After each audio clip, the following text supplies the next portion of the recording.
And we welcome you live to the Mustang Corral here at Edgewood High School in Ellisville, Indiana, where tonight is the Western Indiana Conference third place game between the North Putnam Cougars and your 6-2 Edgewood Mustangs as they take the field. Glad you could join us for Edgewood Mustang football on Smithville Sports. Alongside Quinn Saturday, I am Nick Jenkinson. And Quinn, this is the third place game for the Western Indiana Conference overall standings, and a dandy at that with two winning teams.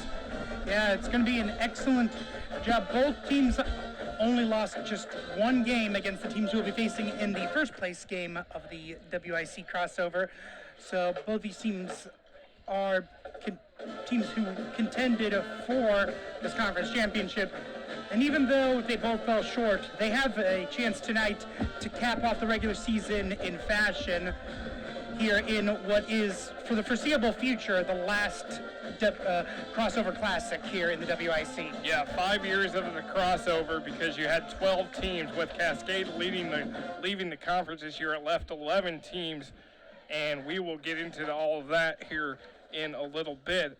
But next year they go to big school, small school divisions. North Putnam comes in 7-1, 4-1 in the Western Indiana Conference with the division. They lost to Northview 50-35. They've outscored their opponents 261 to 190. Their offensive average 32.6, defensive average 23.8. And Quinn, looking at their stats, they loved it both. They've got a quarterback who loves to throw in Maverick Summers and a guy who loves to run in Aiden Baker. Yeah, this is basically the definition of a high-octane offense. Maverick Summers has had a fantastic senior season, completing just under 60% of his passes for 2,018 yards, 29 touchdowns, and 4 interceptions. Again, they've only played 8 games, so just to put those numbers into perspective, those are pretty insane numbers. He has a trio of receivers who can score with any pass given to them. Scott Proctor has 23 catches for 532 yards and 9 touchdowns.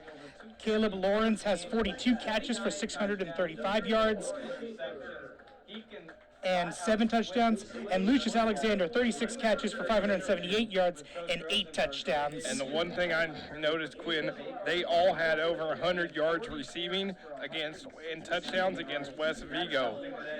Scott Proctor, 4 catches, 103 yards, 2 touchdowns. Lucius Alexander, 5 catches, 128 yards, and 2 touchdowns. And then Caleb Lawrence, 8 catches, 176 yards, and a touchdown against West Vigo. So 3 receivers, over 100 yards and a touchdown against West Vigo. That is quite an amazing feat. That's something you don't see a lot. It's, like I said, only something that you see from truly special offenses.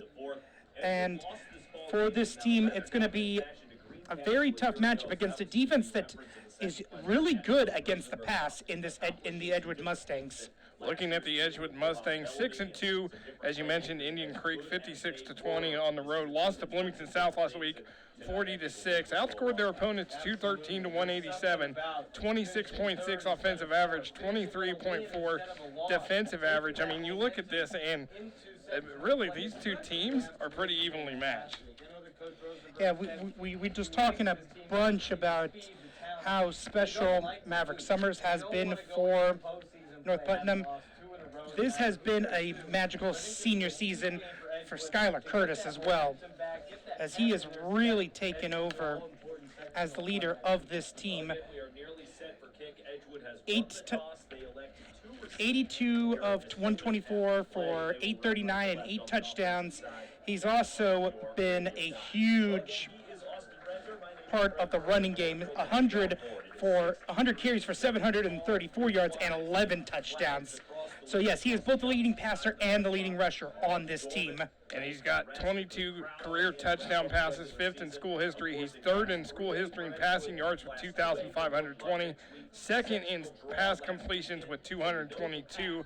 And those are some numbers that are definitely going to go up. Brian Rosenberg, the coach here at Edgewood, 17-13 in his 3rd year, started at 3-7 in 2017. Last year, 8-4, got to the sectional championship game when they lost to East Central 57-22. And this year, 6-2. And we'll talk about the sectional football draw. They go to Washington next week. But Quinn, he's had the last 2 years, he has done a great job with this Edgewood Ball Club. A bit of a rocky start, but that's always a lot to expect when you have your first year being the head coach. And he has really taken over and made this team his own. He's followed in his mentor's footsteps very well, in Jerry Bland's footsteps. And I know that Coach Bland is very proud of his pupil and what they have accomplished so far. And Coach Bland, of course, in the house tonight, his son Tristan Bland, the senior, although we will not see Tristan tonight. He had a shoulder stinger this week, and he's being held out to get ready for next week. Sam Carnes is the coach at North Putnam, 19-11, third year in the school. He was 4-6 in 2017, 8-4 in 2018. This series history, Edgewood leads all time 12-9 since 1997. These two teams have played, and it's been North Putnam leading 5-4. This is the first meeting since September 25th, 2015, here at Edgewood when North Putnam won 13-0. So North Putnam in the white, Edgewood in the black here on the red carpet. Edgewood 4-0 coming into this game at home. Going to try to end the regular season unbeaten here on this red carpet. Kick is up and it's underway, and it is muffed, and now it's got to get taken, and they pick it up, and it is going to be Colton Stewart for the Mustangs, and Edgewood will start off 1st and 10.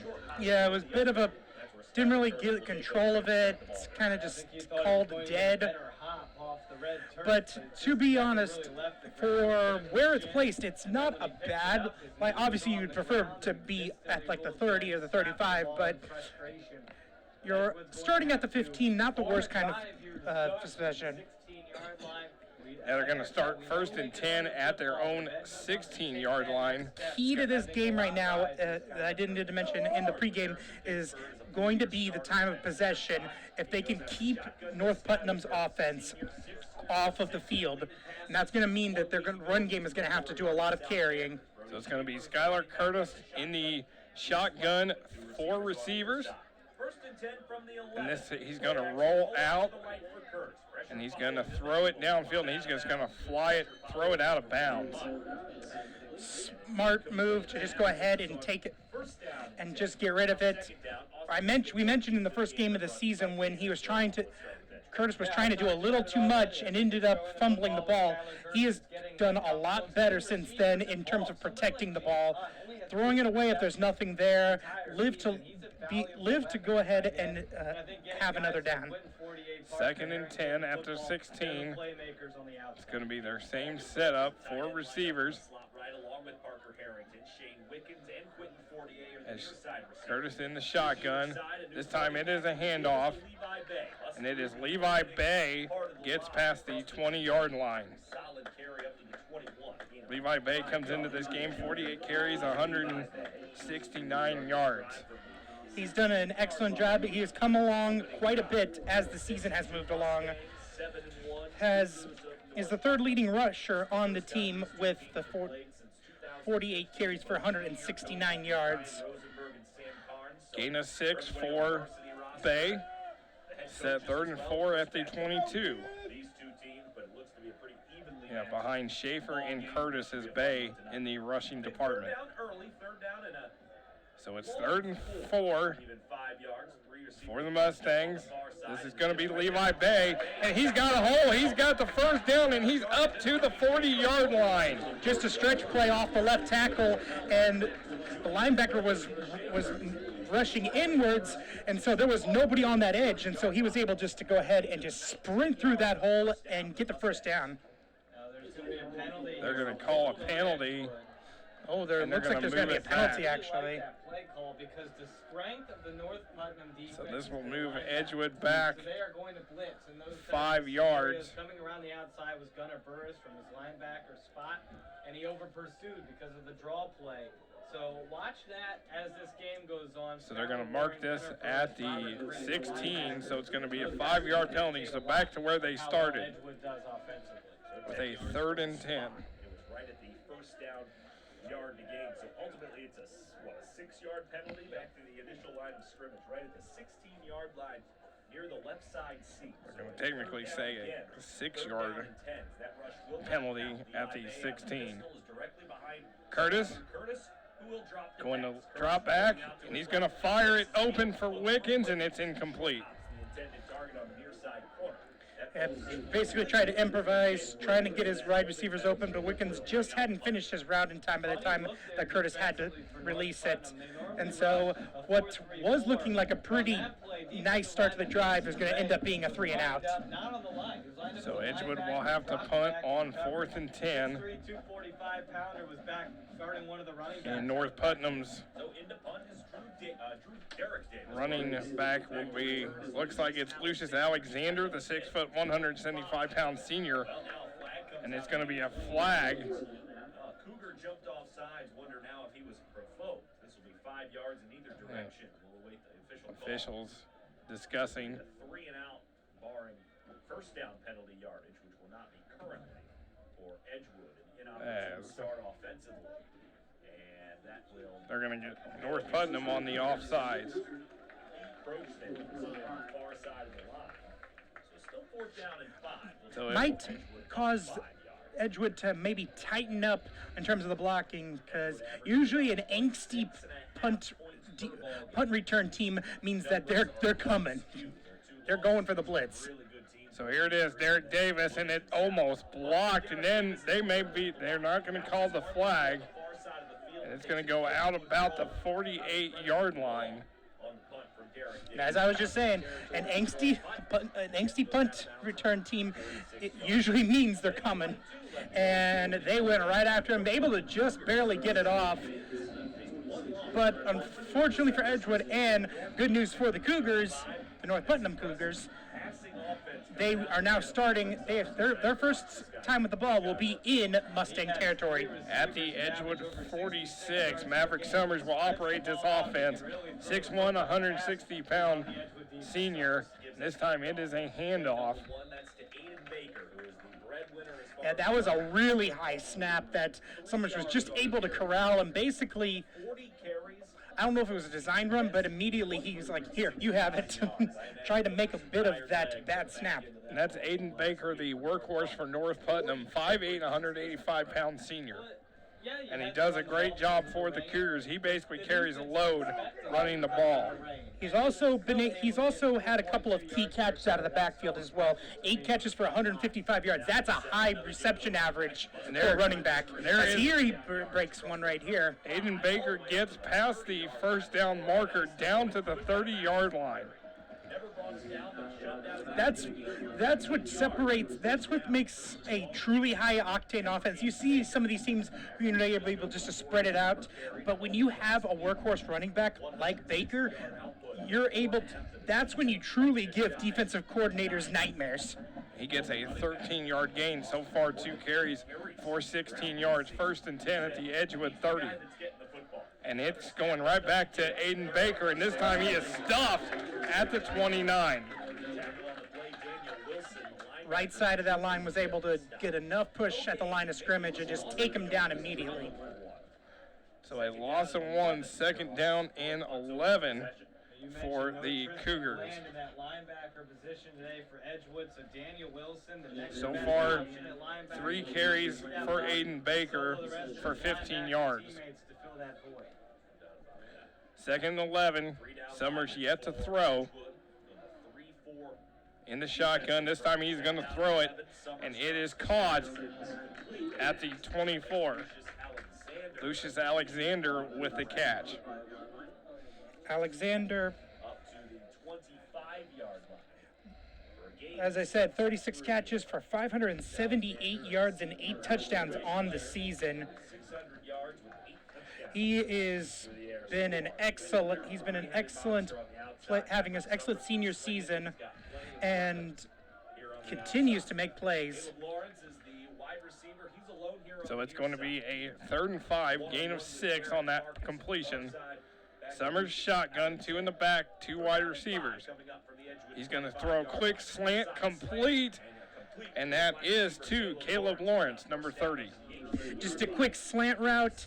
He was able to get the separation he needed from the corner and immediately got the first down. And it was like clockwork. Receiver group with 79 yards per game. Also has So a 7 touchdowns. This First down at the 18. This is going to be Aiden Baker spins and gets down to about the 17. Maybe a gain of 1. The big thing about the beginning of this drive is that they were able to establish the run a little bit, so it's going to keep the defense honest, kind of draw people into the box, so that when they do have the pass opportunity, they're going to be able to get single coverage. A few extra yards, it's just for a friendly buck. Hoosier Country 105. They're going to mark him at the 17, so a gain of 1. This is on the first North punt possession of the ball game, 7.5 here in the first. And there is Summers right over the middle. It's picked off. Edgewood's got it. And it is a run back down the sidelines, and he's gone. See you later. Touchdown, Edgewood. And is that Andrew Blessinger? Yep, Andrew Blessinger. Andrew Blessinger with a pick 6. Amazing. And that's what happens when you have such a quick pass offense, is that if you're when a quick pass is, we get to see right here, just right out of the hands and right into Blessinger's hands. That was intended for Skylar Warren, the tight end, and Blessinger. By the way, this is Edgewood's quarterback next season, by the way, who just took this back 90-something yards. Now it's Andre Atkins with the extra point. Here for the point after is Andre Adkins, leading 6-0. And it is up and good. So Edgewood is up 7-0, but how about that with Andrew Blessinger? As I mentioned, when you have such, when you are so methodical and mechanical as an offense, if one little thing goes wrong, things can go off the rails. And as you saw that immediately, just a little high off of Warren's hands, and Blessinger was in the right place at the right time. And then credit the defensive line and linebackers for blocking. That was some beautiful blocking along the sideline, creating just big enough seam for him to get into stride and then basically beat everyone else in a foot race to the end zone. So Andrew Blessinger, as you mentioned, Quinn, he is your quarterback next season. Offense, 4 carries, 112 yards, 2 touchdowns. Now, he did get the one last week against Bloomington South at the end of the game. Quarterback, 3 for 8, 1 interception, 70 yards, and a touchdown. But he makes his presence known now on defense with that pick 6. Yeah, usually you make sure that your quarterback is only a one-way player, but if he's going to keep making plays like that, he might have to play both ways this senior season.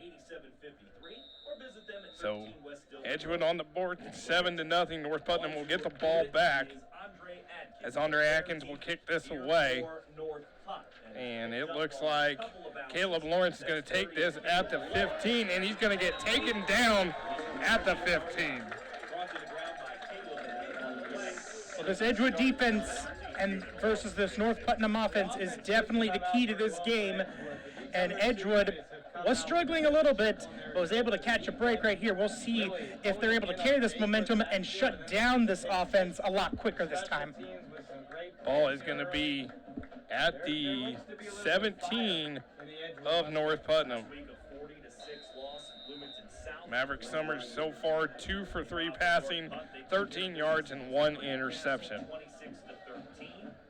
It's going to be a 4-receiver set. Baker in the backfield. And this will be Baker, and he gets to the 20 before taken down. 20-yard line. The tackle on the play, Landon Bell, the junior. 5th carry of the night so far for Aiden Baker. For a gain of 4 yards for Aiden.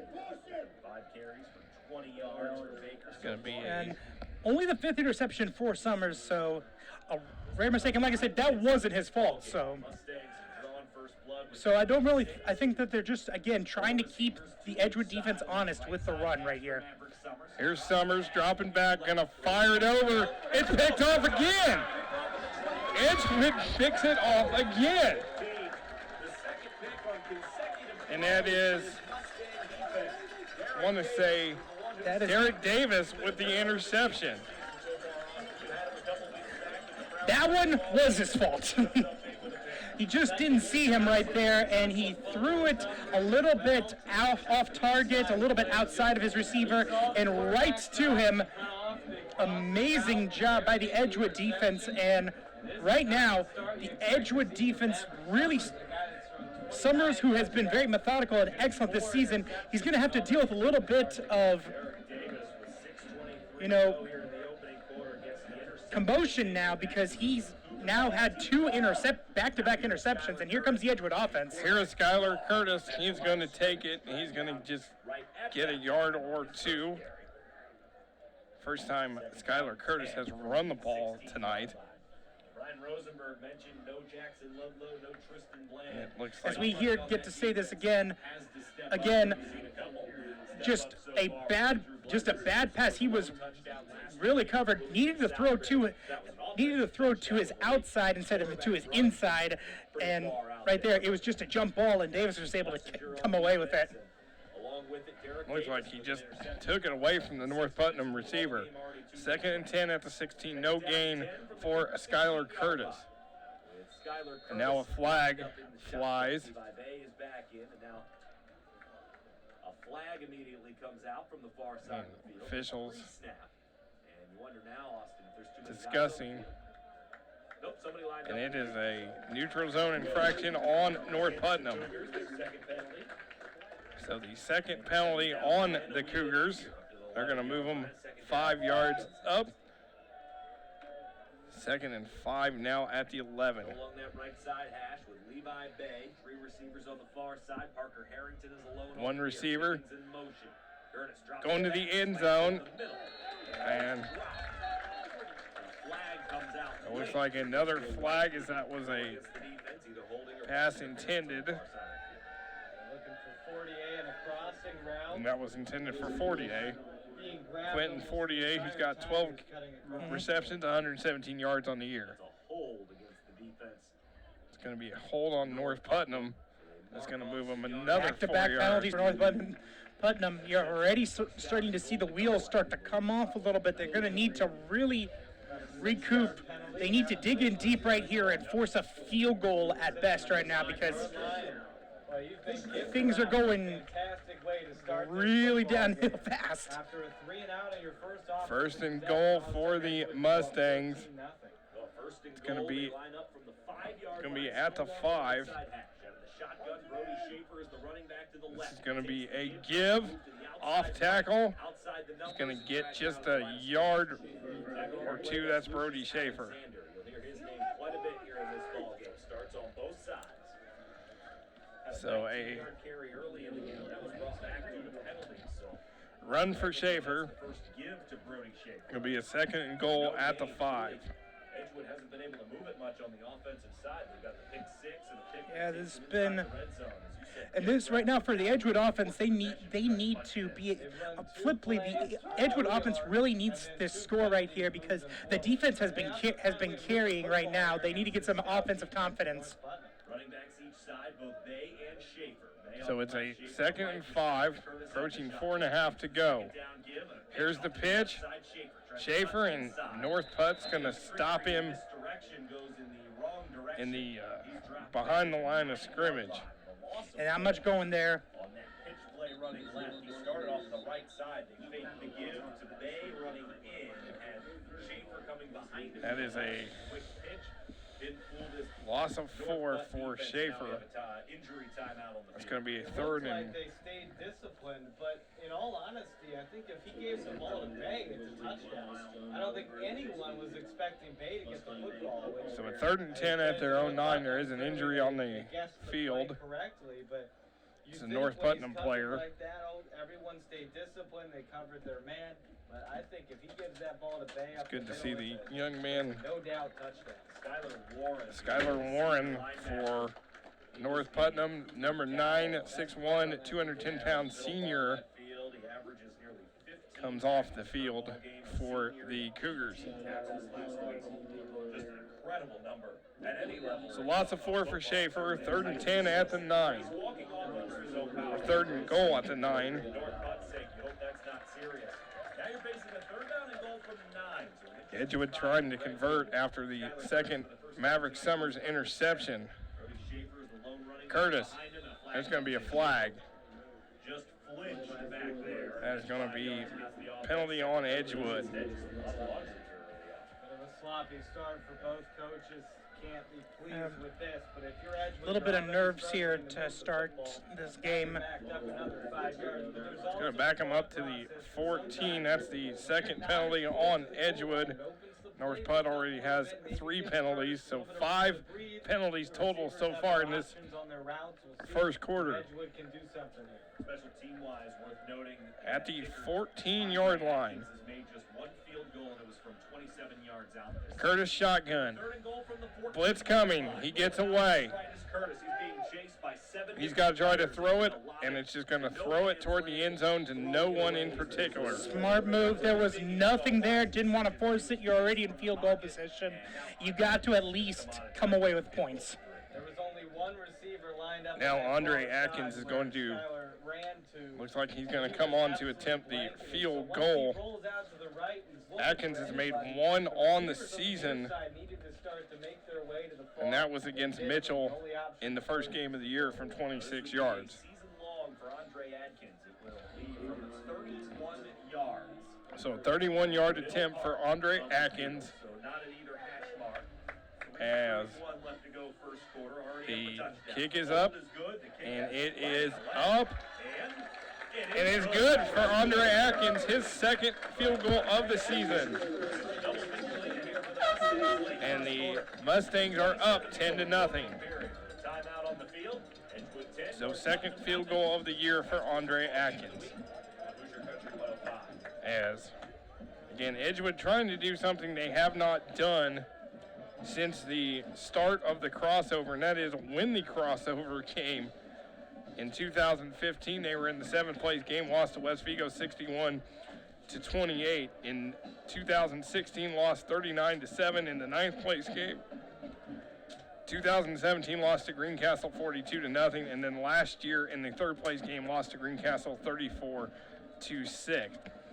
The East Division has owned, or the West Division has owned the crossover 21-3 over the last 4 seasons. So the East Division is wanting to make some noise this year, Absolutely.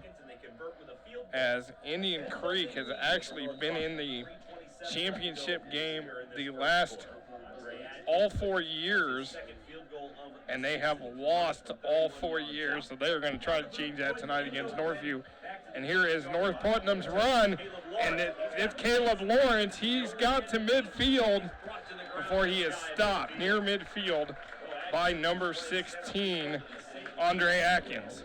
And you got to credit Atkins a lot on that. That was picture perfect return defense. You want to shovel them to the sideline and give them as little room as possible. Kicks a 31-yarder, gets high fives all around. So it's going to be a 1st and 10 at the North Putnam 48. That he made that tackle than they were for the points. Anytime the kicker gets in the Maverick Summers so far 2 for 4, 2 interceptions. 4 receivers, 3rd offensive possession. One return for a pick 6 by Andrew Blessinger. The other interception by Derek Davis. High snap. Gets it to Aiden Baker, and he's going to get past the sticks and past the 40-yard line.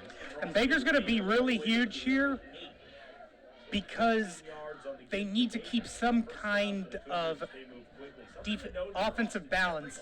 We've mentioned that this is an Edgewood team that's excellent against the pass, so they're going to need to get some production out of the run. Edgewood 38, and that is Baker, and he gets another 1st down for Baker. Baker will lead again, just doing an excellent job, just breaking through the guard, between the guard and the center, and just bursting through the hole. 26, this is Baker again. He gets down near the 24-yard line. I mean, we have seen it all season long where we've seen these workhorse running backs all throughout our coverage of Edgewood Bloomington North football. The farther we get up professionally, the more that running backs have kind of been, kind of go towards more of a committee. But here in the high school level, you see the workhorse running back is still alive and well. This is Summers. Going to fire it, and this time incomplete, intended for Lawrence. Caleb Lawrence. Summers is thrown for Yeah, he was just kind of bottled up by the cornerbacks and wasn't able to get to his spot where the pass was intended to, and so it ended up looking like just a thrown away ball. 3rd and 9 at the 25 for So they're capable. If you're North gonna Putnam. force them to run the football, that offensive line can make it work.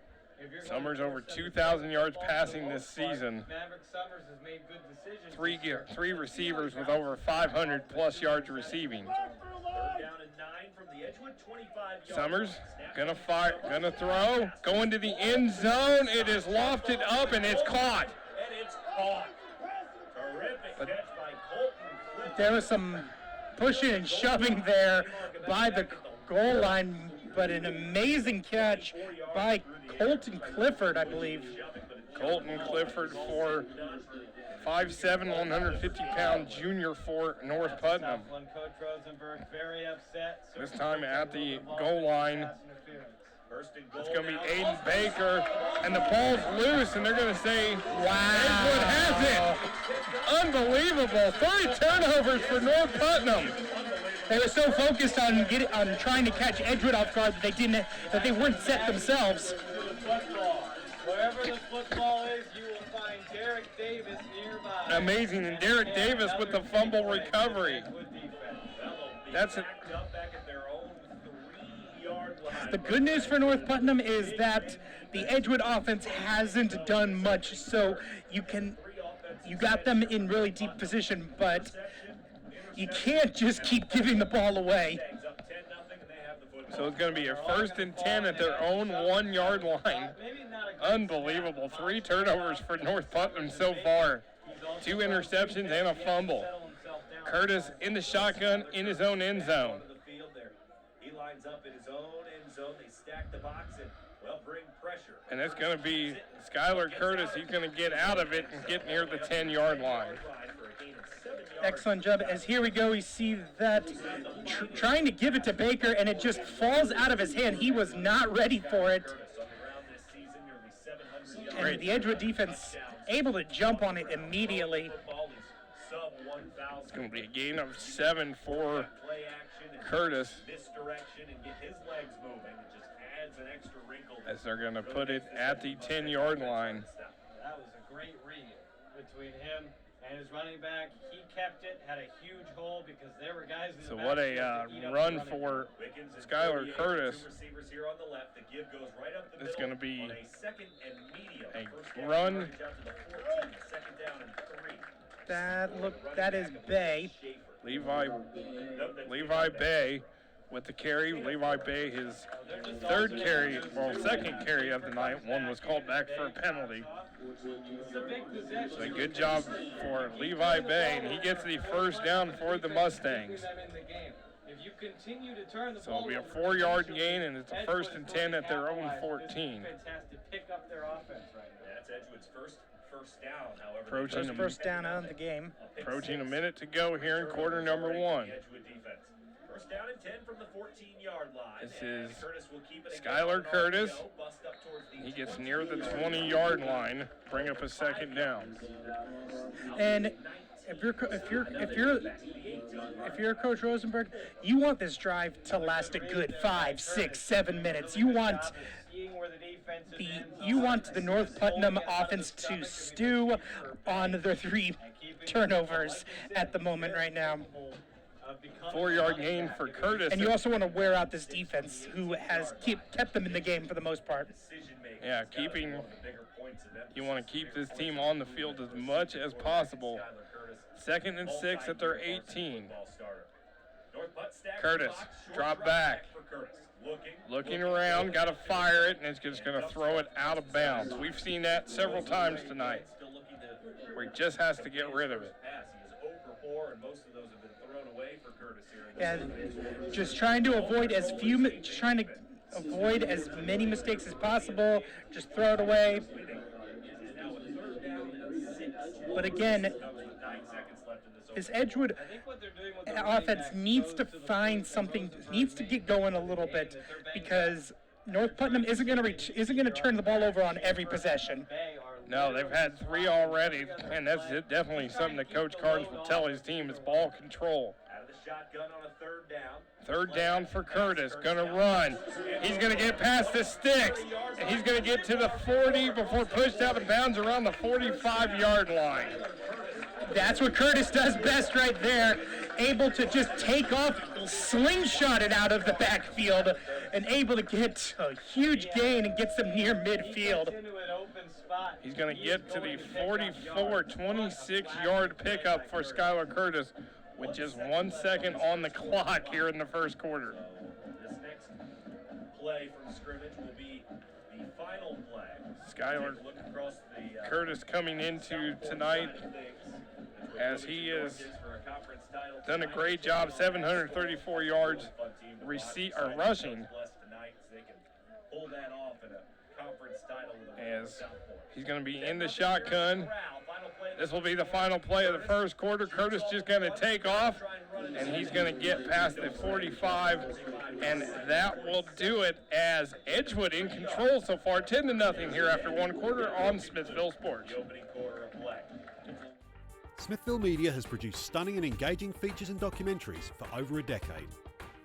Local interest stories, interviews, commercials and event coverage are all part of what we do.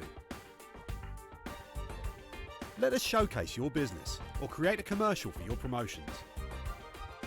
We can even play your pieces during our live sports broadcasts. For details, speak with a Smithville representative or email media@smithville.com. As we welcome you back to the Mustang Corral here at Edgewood High School in Ellisville, Indiana. Edgewood in control in this third place Western Indiana Conference game, 10-0 over North Putnam as we start the second quarter. Glad you could join us for our final regular season game of 2019. Alongside Quinn Saturday, I am Nick Jenkinson. And Quinn, so far it has been Edgewood's defense that has been the story in this game. Two names, Derek Davis and Andrew Blessinger, have accounted for 3 turnovers. Basically stopped 3 drives that, let's be honest, were on the way for North Putnam touchdowns because they were driving the ball each and every time. So Edgewood needs to get something going with their offense right here so that they can gain this momentum and build this lead, because North Putnam isn't going to turn it over every single drive. Skylar Curtis with the option, and he's just going to keep it himself. He's going to get past midfield. And as you see Skylar Curtis now being more comfortable after a sluggish start in this game. Yeah, not seeing much in the passing game, and so going with their best weapon on the ground, as he has been the one thing that North Putnam still hasn't quite figured out yet on defense.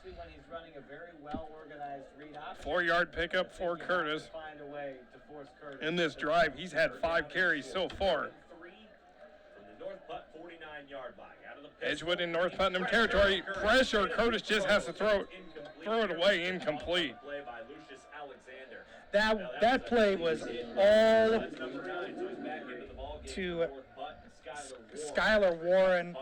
Did an amazing job right there. Came off the edge untouched and basically forced that pass to go out, because if that would have developed a little bit more, Parker Harrington would have been able to been open for that first down, but Warren just comes right in there, kind of making up for when he had the ball come off of his hands earlier in the first quarter that led to the interception return for a touchdown and stopping that first down from happening. And this time Edgewood is going to punt it away, and North Putnam going to stay away from it. And it's going to be down at the 24.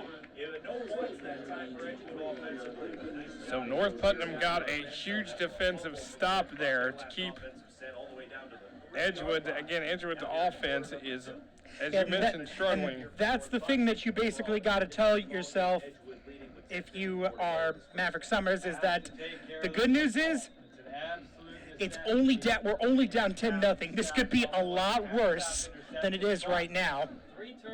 Yeah, after three turnovers, that's something that, but you know that they're going to go into halftime, and Coach Carnes will be on them about ball control, and you got to make better decisions. When they shouldn't be.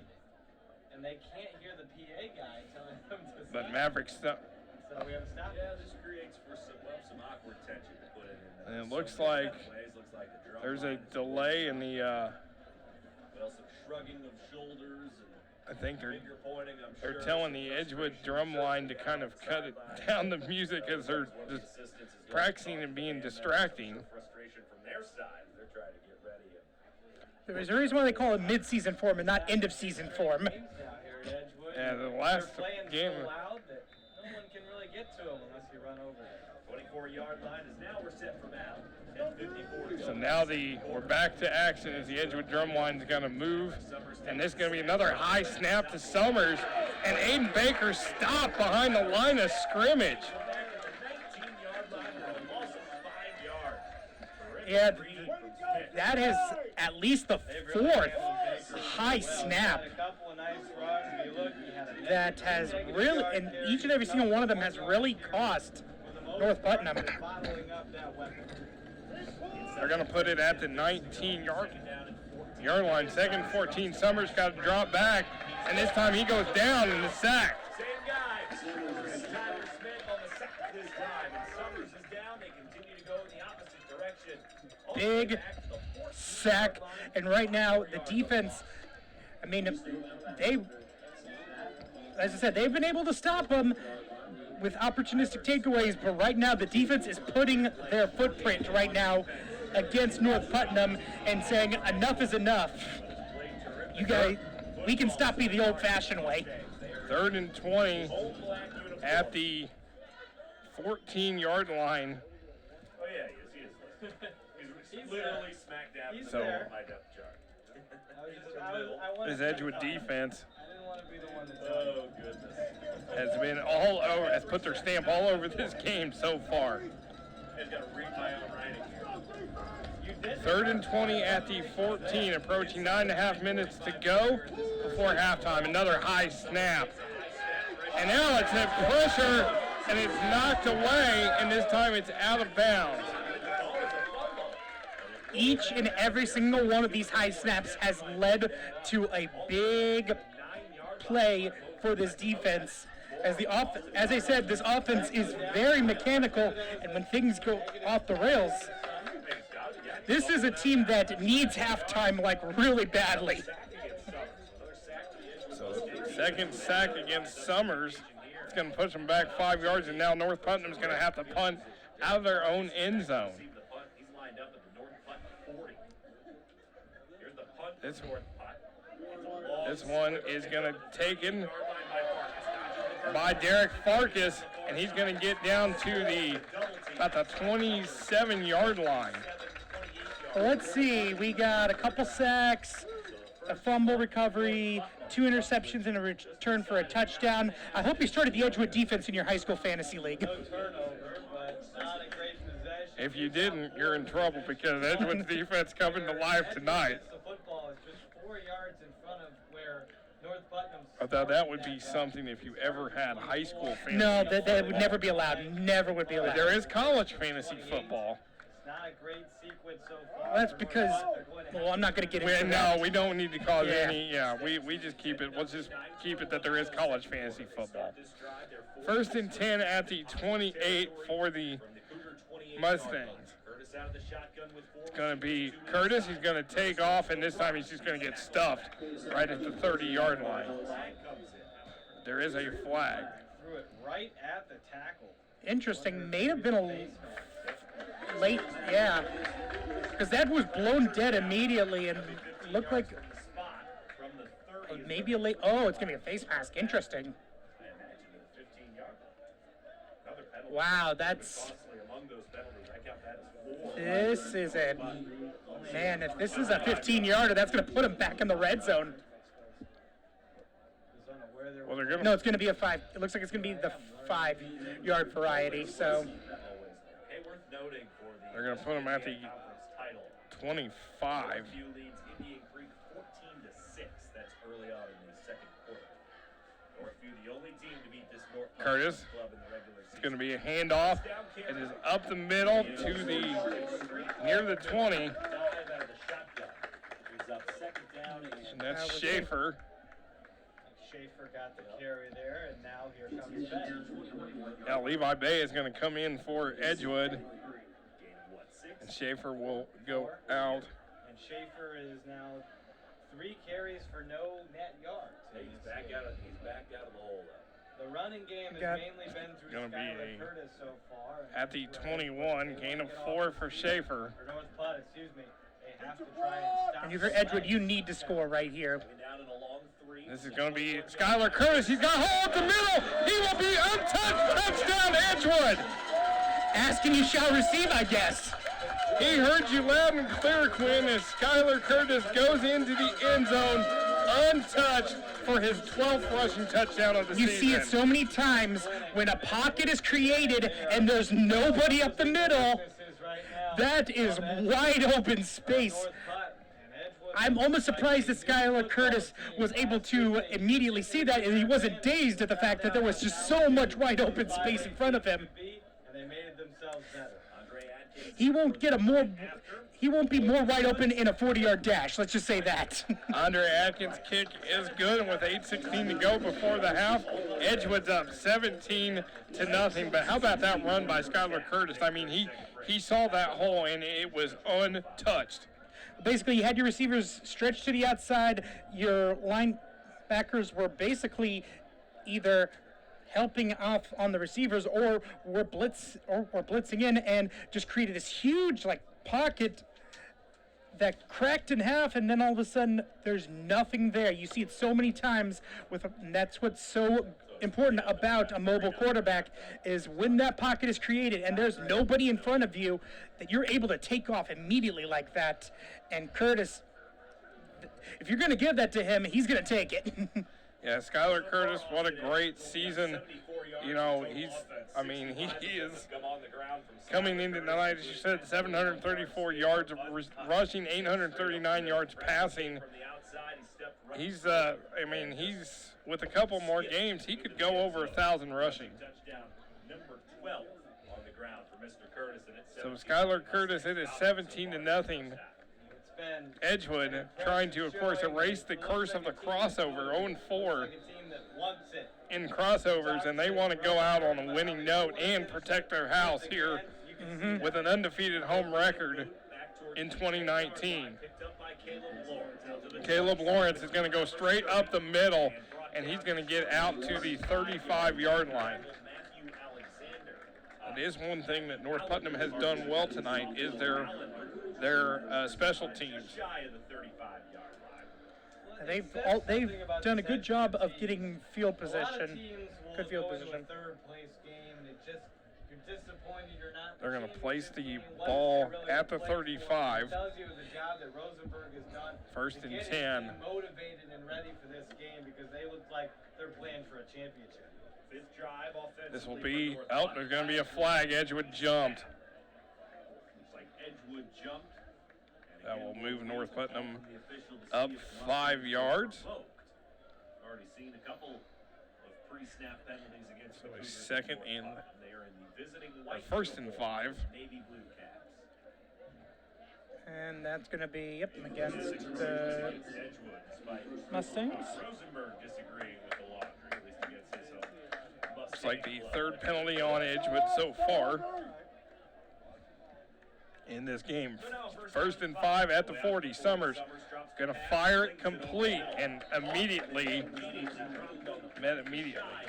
Yard to gain. That's Lawrence on the ground. Caleb Lawrence on the reception. Second catch. Got 11 yards so far after the 44. Needing to get that offense back in the groove.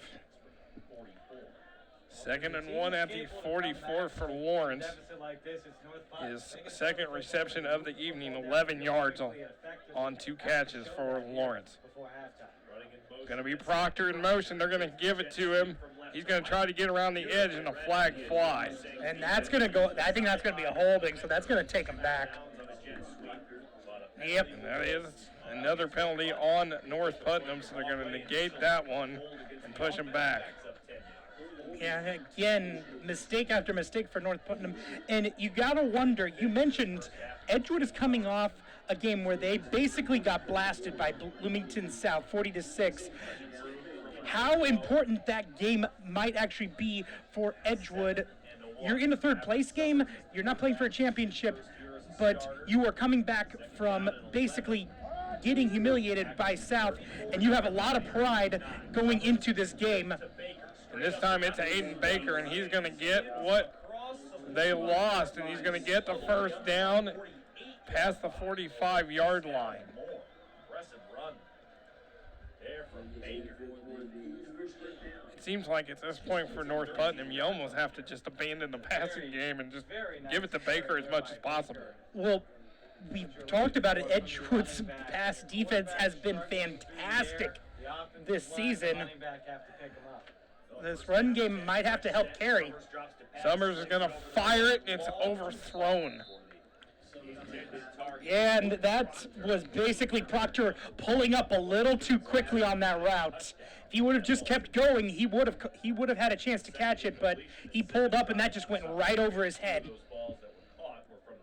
It's going to be a 2nd and 10 at the 48. Mustangs on defense. They have been electric. Again, Summers is a senior, so, Coach Carnes, has told him, hey, just settle down and do what you do, and we'll be fine. There is Summers. He's going to try it again, and this time it is complete right at the sticks. And it's caught for a first down. Really impressive. Trying to see the Lucius Alexander with the reception.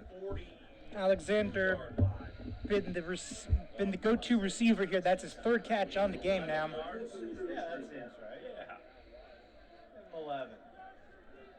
Second grab for Alexander. So we're going to give him 11 on that 1st and 10, and it's going to be Aiden Baker with the carry.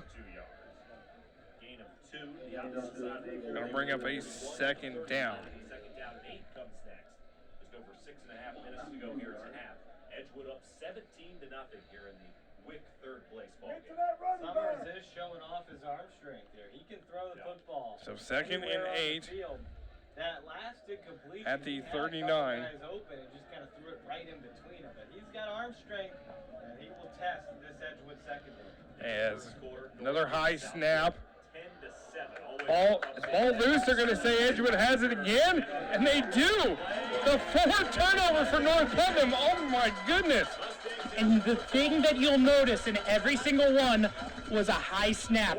Has been a part of every single one of these turnovers. That is amazing. 2 fumbles, 2 interceptions, and it's all the high snap. Yeah, that was probably the most hurtful one of all of them, because if they're able to go down and get a score and then stop Edgewood, they get the ball back to start the second half and make this a 1-possession game again. But again, 4 turnovers now for this North Putnam offense. And Skylar Curtis going to take advantage. 6:09 to go before halftime. And this is going to be Brody Schaefer right up the middle.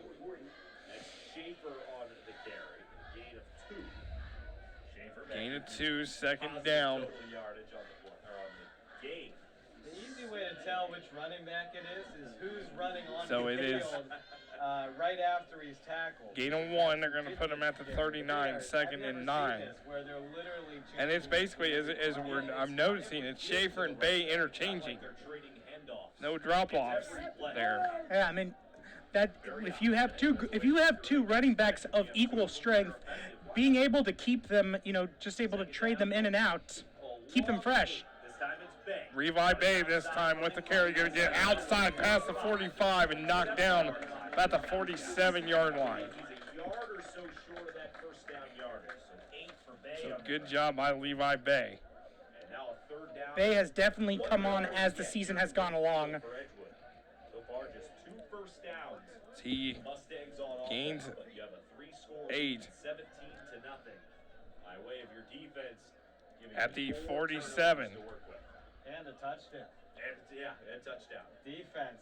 Edgewood in MVP of this control game here, right 17 now. to And nothing. as Edgewood's offense, you feel like Third you've place gotta- in the conference you on the gotta line, answer an your own unbeaten defense and say, hey, we can home score, we season can move on the football line. too. Schaefer's back in it, running back to the right. 4 receivers, 2 each side. Still no completed passes. Curtis. for Skylar Curtis hasn't needed. Gonna throw it. This one is complete, and it is to Derek Farkas. First completion of the night for Skylar Curtis. Simple play action. Just a nice little, it's a nice little curl route for the tight end, and Curtis able to get his first completion of the game. Move the football, move the chains. That's Haven't needed to really pass the ball in this game. The big thing though about this being the first completion is that a lot of the other incompletions were trying to avoid turnovers. That's a tale of two different offenses. One that's been turning the ball over like crazy, and one that's avoiding turnovers at all costs. Here is Curtis. He's got a throw. He does throw. It is complete, and that is 48. He just drops down at the 40-yard line. Great witness by 48 to know that his quarterback was basically trying to make something happen, coming back to him. Whenever you're a receiver and you're running a route, you kind of just keep going. The inclination is just to keep going the way you are, but it's always important to look back at the quarterback and see if they need your help and see if you can improvise a little bit, and that's what 48 did. Gain of 9 for 48. Curtis gonna just take it off on 2nd and 1, and he's gonna get the first down past the 35-yard line. 34 for 7 yards for Skylar Curtis. Edgewood moves the chains, Worth noting that clock continues to be chewed. Now it's stopped. and they're gonna get down momentarily inside of 4 minutes. But to the we'll start 34. once the games are set. Gain of Decent 6. ways to go. If Edgewood can punch it in, go up 20 plus, not give North Ed- Putnam too much time to get the ball back. Edgewood's offense really starting to come into its own, getting the pass and the run here. And North Putnam's defense, which was holding pat for the most part, starting to tire out a little bit. It's going to be Wickens in motion. It's going to be Curtis thinking about the option, but he's going to keep it, and he's going to get down to the 30-yard line. Bit of a more classic option than we are used to seeing. Usually you see kind of that under center, the inner center option with either the handoff and then running away. But excellent job on that, making sure he hold on to the ball as well. Again, turnover avoidance right now has been the key thing for the Edgewood offense. As you always see, Harrison Pittsford, he busts out of the huddle quickly to get up to the ball before everybody else. The senior, So far on the average this season, gonna be- as far as number of carries. ball is at the 30. From the North Putnam 30, Curtis takes the snap. Curtis going to throw it across, and then Wickens just in and out of the hands. Brought it in. Now, Had it in his hands and then almost Wickens had it in his hands, but it was poked out immediately from behind, as wasn't able to fully tuck it, as that is a huge job by the cornerback. Whether that was a catch or not. 3rd and 5 Yes. Did he make a football move? He at might the have. 30 But, we for were the high school Mustangs. football, simpler times here at Edgewood. Coming up at halftime with 2:40 to go. Until that point, we discuss what is a football. We'll be back momentarily. Did he And survive the ground? We're not Approaching sure. 2.5 minutes to go here before halftime. Stay tuned. We'll have a great halftime feature for you. Looking for more in positive territory. 2 receivers each side. It's going to be Curtis. It's going to be Schaefer. He gets past the 25-yard line. And a big run by Schaefer. He's been bottled up this entire game, but that was a huge run by him. That is going to be Brody Schaefer for the first down. Well, this is a good drive, a mixture of passes and runs right now. Curtis Gonna is get him fed down some to balls the as well. 24. Just a good drive. They're just shipping This is away. right now It's the not one Cougars. big play. It's methodic. I hate to say it because we're in the first half, but Really they gassing they can't allow a touchdown right here. I mean, their offense has been doing really well. starting to wither away. It's going to be, this is very important right now, whether this becomes a 20-point lead, a 24-point lead, a 17-point lead. Right is Skylar Curtis. As Curtis rolls out, He's going to throw it to the end zone, but it's just going to be Again, just lofted. throwing the ball away. Throwing the ball away is what Curtis does. Turnover avoidance.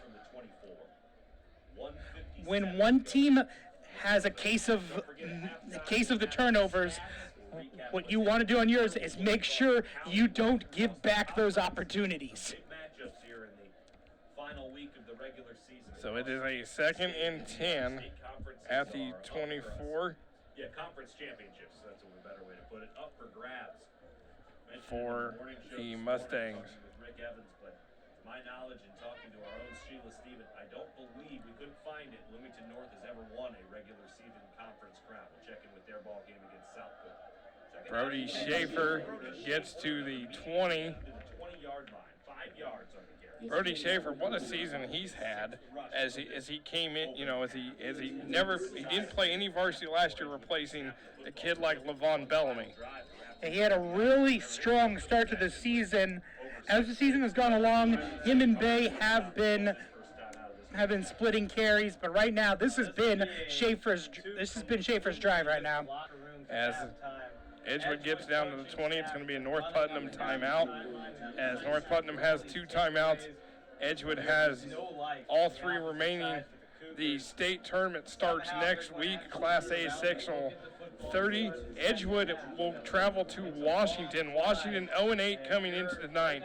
First meeting between these schools in football. Now, we know they have a great basketball rivalry in the past. And do you remember what trio of brothers played at Washington? Okay. Come on, you got to give me more credit than that. It's the Zellers. Of course, I was just making sure that you would. I was just lofting you one because I figured you had to know that. If I didn't know that, they would kick me out of this broadcast booth. So Edgewood's got to travel to the sectional opener for the first time since 2010. Washington's actually lost 14 straight games. Edgewood's draw is looking pretty good because after that, they played the winner of Princeton and Owen Valley, both 1-17. I just had to keep you on your toes there a little bit, I appreciate it. I also appreciate an easier question than last time. Curtis going to throw it. It is complete. And that is number 12 for the Mustangs. 48. Yeah, that is 48. And they're going to give him the first down. That looked really close, but the refs are just going to give him the first down. So that's going to be a Mustang first down at the 9. And this has been, I said at the beginning of the broadcast, they need to be able to chew up clock, and this is what you're talking about. We're on a 7-minute drive at this point. Here's Curtis, going to throw it to the end zone. It is caught. Touchdown for 48.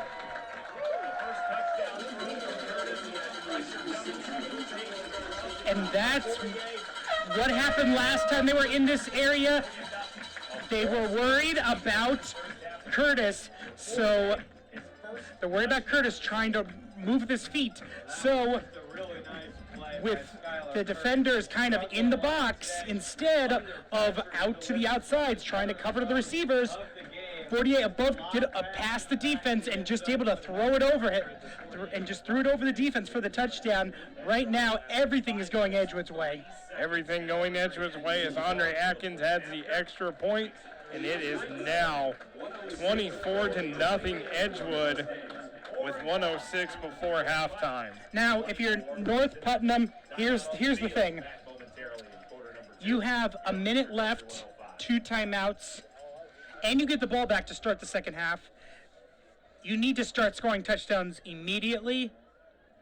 And I hate to say it because even though the run game has kind of kept you in here, you're going to need to just start throwing the ball and making plays.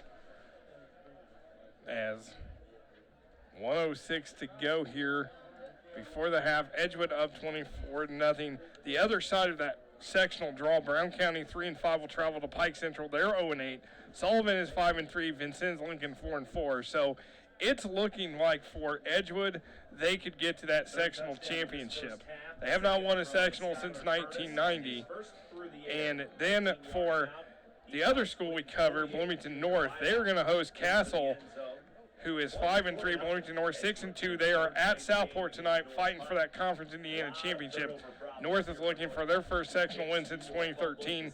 And then Evansville North and Bloomington South, both 5-3 coming in tonight, will meet at Bloomington South. So the good news for the Bloomington schools, they do not have to travel in 2 weeks, as this is another big run back for North Putnam past midfield. And that's exactly what you needed if you're the Cougars. And that is Kevin Barger. He's a junior, 5'6", 150 pounds. That is one thing North Putnam has done really well. Their special teams has put them in good field position.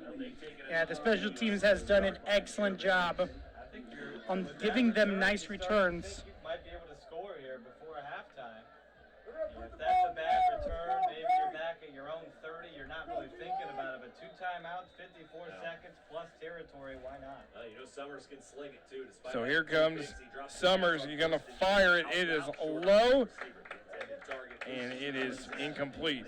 You have to really credit Blake Love on that coverage.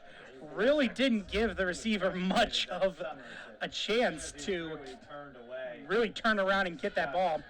He knows he could have thrown it. 2nd and 10 for the Cougars at the Mustang 46.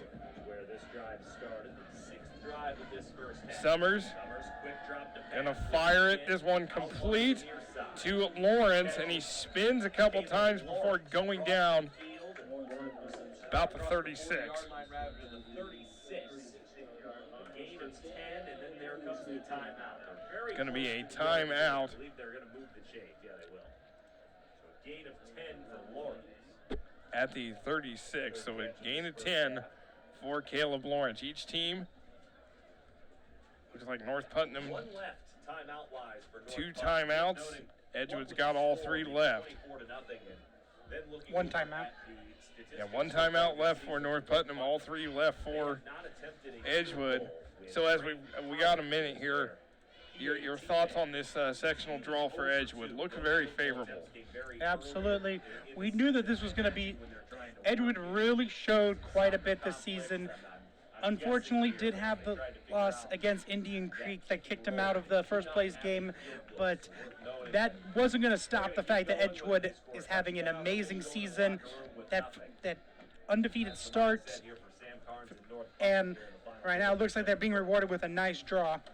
Yeah, they're the first time they won a sectional in 1990, got to the sectional last year in 2018, lost to East Central here 57-22. They were in Class 4A a season ago. Summers is going to go for it all, and it is in and out of the hands of Edgewood again. Yeah, that was a big. Jake Rogers, the sophomore, nearly got himself a present and almost the 5th turnover of this game. You have to credit the secondary for closing in on these passes, though, because that was wide open when Summers threw it, but there was immediately bottled up. So a 2nd and 10. I mean, if you're Sam Carnes, you're going to go into that locker room, and if you're down there near that locker room, you may hear a lot of yelling coming from North Putnam's locker room. Summers going to fire it again. Picked off. Here's the 5th turnover. Derek Farkas. And he is going to get down now. He loses the ball, but they're going to say he's down first.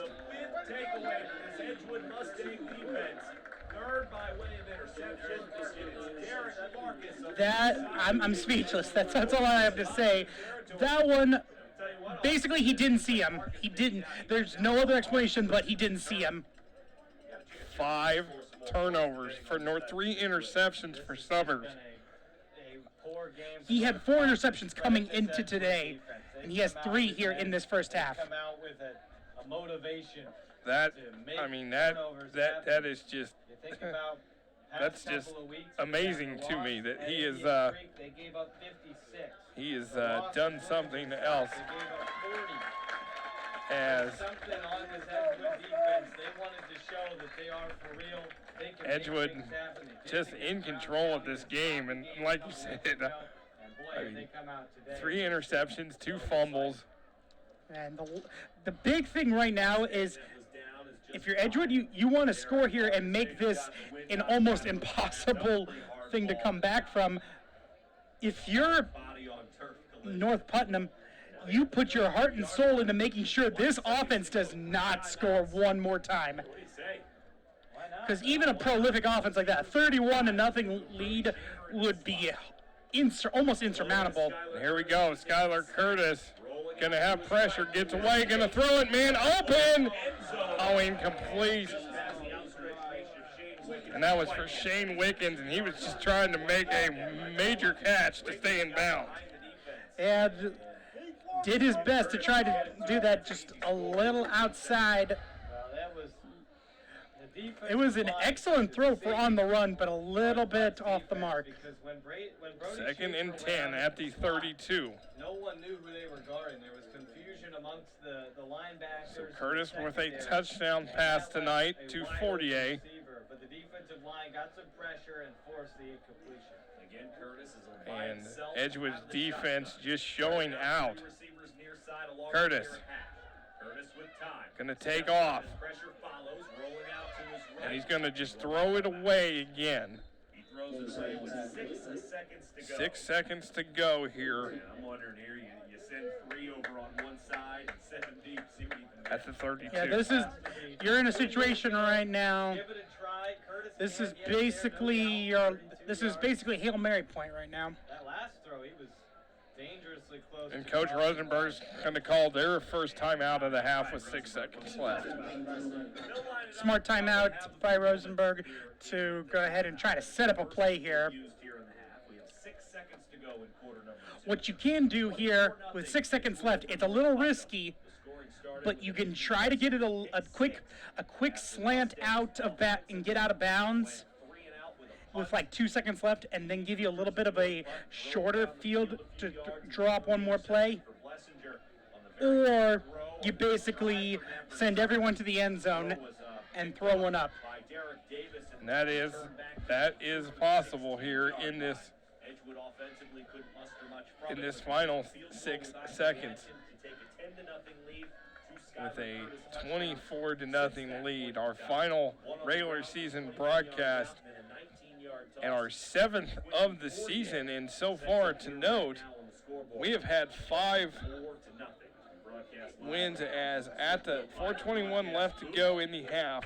Bloomington North trailing Southport 17-16 as Southport just kicked a field goal. Winner of that game wins the conference championship North, South, and these Edgewood Mustangs as we are looking to cap the regular season on a high note. checking out some other scores as well. We'll keep an eye on that game as well. Here is 6 seconds to go, 3rd and 10. Curtis drops, avoids the tackle, gonna fire it to the end zone, and it is just incomplete as Farkas cannot grab it. And Edgewood's gonna go into the halftime with a 24-0 lead. As we look at the highlights, and it's all the Edgewood defense. There is the pick 6 by Andrew Blessinger. See you later with the touchdown that put Edgewood up 7-0. Maverick Summers, this one taken away great by our replay crew by Derek Davis. You would not be able to tell that this Again, high snap, a fumble, 5 turnovers for North Putnam tonight. Here is Skylar Curtis doing what I always say Skylar Curtis does, getting outside, getting the first down, getting near midfield, and then Skylar Curtis just goodbye, nothing but red turf in front of him to the end zone for a touchdown. As we're at halftime, Edgewood 24, North Putnam 0 on Smithville Sports. it's a quick clip, but we did ask him. Hi, I'm Christy McBride, Director of Hoosier Hills Career Center. So part of what we do here at the Career Center is to make sure that we are preparing students for college, careers, and beyond. Our goal is to make sure that those students that come into our center have marketable, transferable skills that they can use in a variety of locations, or to at least give them those entry-level skills where they can keep climbing up the ladder and learning more. So Hoosier Hills Career Center offers opportunities for any student. Typically we have juniors and seniors that come to our program, but because we're physically attached to Bloomington North High School, we have freshmen and sophomores who come. We are seated in Monroe County, but we service Owen County, Morgan County, and Greene County. We have 5 different school districts that allow us to serve 9 different schools. So we have quite a broad spectrum of folks that we can serve here at the Career Center. We offer close to 200 dual credits completely free of charge to our students. So students can come out with a technical certificate, or if they're really hardworking and they combine their technical skill dual credits and their academic dual credits, they actually can get to an associate's degree. Last spring, we were awarded a grant that is through the Department of Workforce Development called the Skill Up 3 grant. And that allowed for us to bring the Emergency Medical Services program to Hoosier Hills Career Center. Super excited about that program, not just with the dual credits that are offered, but we've had numerous students ask about what's next. They may take a health science class and say, well, I really want to go and do something what about on the ambulance? I want to work on the ambulance, or I want to work in the ER. So it really made sense to listen to the students and say, what's next? My name is Mike Hendricks, and I'm an instructor here at Hoosier Hills Career Center, and I teach the EMT program. I started in 1983 as a first responder, and also became a CPR instructor in 1983. Have been continuously certified as a CPR instructor, and I've also been in EMS continuously since then. Been an EMT and then an advanced EMT. So the EMT course is approximately 160 didactic hours, meaning lecture type hours. This class runs for the entire school year. And by the time we have all of the sending schools come in, get settled, and then by the time they have to leave early to catch their buses, we get about 2.5 hours of quality education time in. So I try to make this training as realistic as I can, knowing that high school students don't have a lot of background to draw from. So we teach in teams. I make the students responsible to each other. A lot of the homework is taught in a team concept where they have to work together. We practice as a team, and we are responsible to each other for our actions or inactions. Because in EMS, we have to work together as a team. If we don't, then our care suffers and the patient suffers. So everything is based on cooperation and respect, as well as a hierarchy of leadership. So we also use a student team leader. So we learn a chain of command in this class as well. We have students who come in from the fire science program. I have students coming in from the medical technology class. And then I have students who come in with no other background whatsoever. When they leave the program, I have students who will go to college and use this for allied health, such as respiratory therapy. I have students who will go into nursing. I've had students go into the military and use the program there. And I've had students go straight into employment, working at a fire department or an ambulance service. And I'm proud to say that I have 2 students right now working together in Martinsville on an ambulance. So the students do get to graduate and go into real-world experience. So it's mostly high school seniors, and because of the age requirement, we want students to be able to test and get certified by the end of the school year. So in other words, we want students who will be 18 by the end of May. So the aspects of the training are, this is a fully credentialed National Registry EMT program. That curriculum is regulated by the Department of Transportation, and it's administered by the Department of Homeland Security. So we meet all the requirements through Indiana, through Department of Homeland Security, and then as required by National Registry. So the students will earn their National Registry certification first, then they can transfer that to a state of Indiana certification. The testing is in 2 parts. One is there's a skills or hands-on portion that involves 13 different skill stations. The nature of the testing is very different than sitting down at a computer and answering questions or writing an essay. This is, how do you perform with a person strapped on a backboard or taking them from one position on the ground to a sitting position. It is just a very different type of testing environment. The second part is there's a written test that's on a computer, and the computer is predictive in its analysis of whether a student or candidate will pass. And within the first 12 questions, that National Registry exam will know if you're going to pass or not.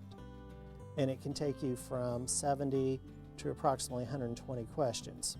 Mr. Hendricks, our teacher, just cares a whole lot about every single student. He wants everybody to pass. So he'll do anything he can to help.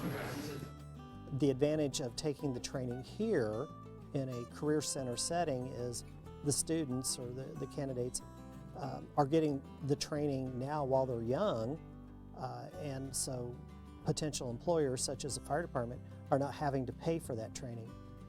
These students graduate with their credentials, so they're already employable. They're ready to work. EMTs their skill sets are becoming more and more valuable as the population increases and as the need for more physicians and more healthcare workers increases. EMTs will be utilized more and more. There is a definite high demand. We've actually had folks from Indianapolis. The Indianapolis EMT outreach coordinator came down and shared with our students and was trying to recruit them because the need is across the state. I would highly recommend this course, especially in this setting, because it is a college level course. The students get 7.5 hours of college credit through Ivy Tech. Those transfer across the state. So if a student wants to go into nursing, if they want to go into allied health, they've got an excellent start to a college education program. I've had students who've told me they love coming to class every day because it's like Christmas every day. I'm always opening some new box, and they're getting to see something new or experience something new, and every day's different. More folks are trying to figure out what they can actually do to help others, which is heartwarming. You know, that's what we want to see. We want to grow that compassion, and these students absolutely want to do those things to serve. The ability for us to offer our students and folks from the community the stair-stepping ability to just keep going up that ladder and getting more training and going further with what you want to do for your profession, you know, that's really what it's all about.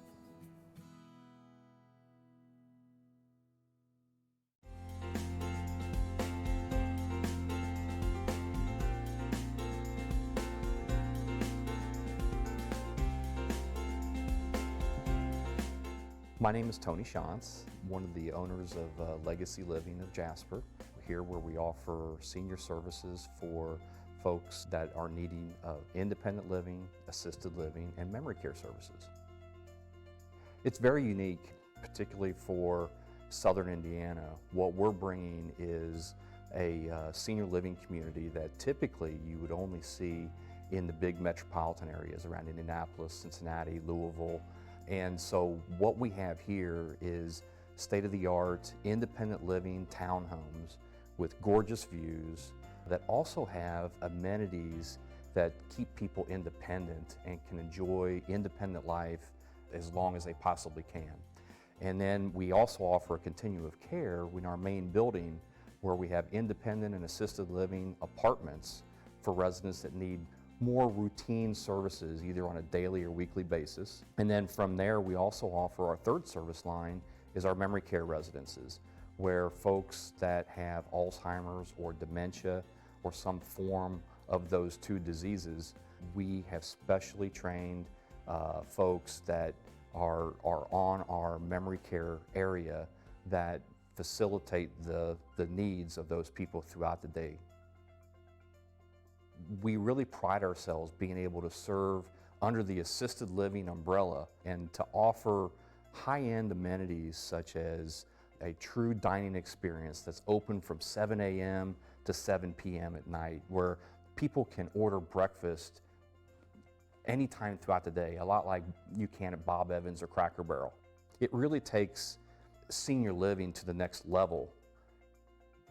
People socialize more and more, they want to be able to socialize outside of their residence, whether it's their townhome or their apartment. But our monitoring of their care needs doesn't stop inside the apartment or townhome. So it gives people the flexibility to mingle outside and enjoy the outdoor amenities such as our outdoor kitchen, our outdoor fire pit area. Give folks the peace of mind that they can, Mrs. Smith in one townhome can go visit one of her friends in another townhome, but on the way, if something would happen, she knows that she can press her pendant and we're there in a minute's notice. And that's one of the things I think that Smithville helps us by giving us a large bandwidth that we then distribute out to all of our customers here at Legacy Living of Jasper. And they have Smithville's technicians on the back end always there at a minute's notice to make sure that it does work, gives everybody peace of mind. We being experts in senior housing, which includes independent and assisted living, and not necessarily the long-term care in terms of what the nursing home operators provide, there was a huge need because folks that unfortunately need true assisted living services were being forced to move into a nursing home operation and thus being put in a more institutional setting where we offer a purely residential setting, but we're able to offer nurses and nursing assistants an opportunity to do what they went to school for, really enjoy working with the residents that we're all there to serve, but more importantly, just to sit down, talk, listen, and be part of their family. It was really important for us as a senior living operator to have a provider of fiber optics, in this case Smithville, to provide our Wi-Fi and telephone services because seniors nowadays are more attuned to smart devices such as iPhones, iPads, they're Skyping family members across the country. And so for us to be fortunate enough to have Smithville here in Jasper, Indiana, and I believe, to my knowledge, we're one of the first, if not the first, senior living community that's all fiber fed is just, it's extraordinary because myself as an owner and Teresa and her team that lead the property here on a daily basis, we've been surprised in a way just how good the services are. We have a number of residents that moved in since May 1st of this year that are very astute in terms of their abilities using a computer or smartphones or iPads, and so far they've been thrilled with it. Smithville was the only provider in the area that could meet all of our needs. There were other providers out there that, yeah, they could meet our needs on one avenue, but not the other. Smithville is definitely a one-stop shop. It allows us to provide high-quality bandwidth for our residents that want to access the internet, and then it also gives them high-quality telephone services, both locally, domestically, within the United States, and internationally. We can port their phone number into Smithville's system, which allows them to not have to send out notifications to family and friends saying that their telephone number has changed. You know, that's just something that Smithville lends to us inadvertently that makes us look really good in front of our residents and family members. If we didn't have Smithville Fiber, we would most likely have one provider for telephone service, one provider for Wi-Fi service, and the customer service just wouldn't be there. My message to other providers in the area or other businesses in general, by having Smithville is going to reduce your cost as an operator, but also increase your customer service to your own customers. If folks in the community have a loved one or someone that they know that may need or may want to inquire about senior living, whether it be independent, assisted living, or memory care services here at Jasper or the surrounding area, You can call our phone number at 812-559-0200, ask for Teresa, our executive director, or Kylie, our leasing director. One of those two ladies will take care of their needs and schedule a time and a tour of the campus and answer any questions that they may have. We're located here on the west side of Jasper. The address is 1850 West State Road 56, right across the street from Shiloh United Methodist Church.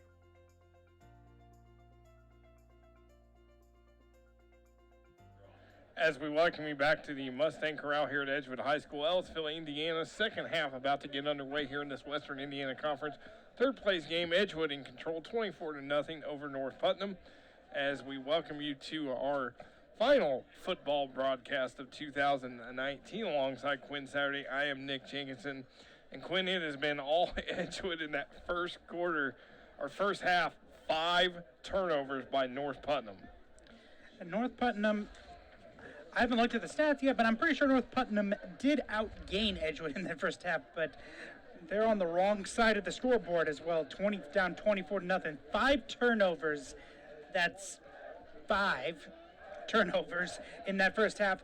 3 interceptions by Maverick Summers, who had 4 on the season coming into tonight. Looking at the stats for Edgewood, Skylar Curtis, 4-14, 38 yards passing, 9 rushes, 75 yards and a touchdown. Brody Safer, 6 rushing carries for 12 yards. Levi Bay, 3 carries for 17. Quentin 48, 3 receptions, 29 yards and a touchdown. Derek Farkas, 1 reception for 4 yards. 104 rushing yards, 38 passing yards for the Mustangs, as they are outgaining North Putnam so far. For North Putnam, Maverick Summers, 6-16, 62 yards passing, 3 interceptions, 3 rushes, 12 yards, and a fumble. Aiden Baker, their workhorse, 12 carries, 57 yards, and a fumble. Caleb Lawrence, 3 receptions, 21 yards. Lucius Alexander, 2 receptions, 17 yards, and then Colton Clifford, 1 reception for 24 yards, so 107 yards total for North Putnam. 3 penalties for 16 yards for Edgewood, 5 penalties for 29 yards for North Putnam. So, of course, we have some other scores tonight in the championship game of the Western Indiana Conference. It is Indian Creek leading Northview 18-14. Indian Creek came in the conference in 2016. They have been in this championship game all 3 years. They lost to Sullivan in the 2016 63-42. Lost to Sullivan again in 2017, 48-38, and then last year they lost to Northview 32-22, and then Northview won again in 2015, beating Owen Valley 28-14. So it's all been basically Northview, Sullivan, Owen Valley, and Indian Creek in that championship game since this crossover started in 2015. As we are getting ready here for the second half, you got to think that Coach Rosenberg told his team in the halftime, very pleased with the first half, but hey, don't let up here in the second half. Oh yeah, this first drive is going to tell us what kind of half we're in for, because if North Putnam is capable of coming back from this, but it will basically this first drive will determine whether or not they will.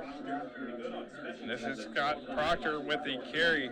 Looking through North Putnam's history, or this season, their lowest point total has been 21 against North Montgomery, and that was week 1. They beat North Montgomery 21-20. Scored 28 against Southmont, 42 against Sullivan and South Putnam, 33 against Cloverdale, put up 35 against Northview, 34 against West Vigo, and 26 against Greencastle. Andrew Blessinger's been solid. Jake Rogers almost So this offense is not going to stay down for long. No Jackson Ludlow, no Tristan Bland. A bit short-handed here for Summers is going to fire it across and complete on the crossing route, and that will be a first down. Immediately coming out slinging the ball, trying to put that first half behind them. I really like this. I really like the game plan of just coming out here and slinging the ball, getting past your problems. Don't let it affect you. It's a new half. Lucius Alexander, and this time it is Aiden Baker, and he's going to get near the first down at the 45. Baker was definitely the star offensively in that first half for North Putnam, but even he wasn't immune to the turnover bug, as he had a huge fumble as well. So another first down for the Cougars here at the 45-yard line. Already in Edgewood territory. Summers going to fire it. It is complete to Alexander again.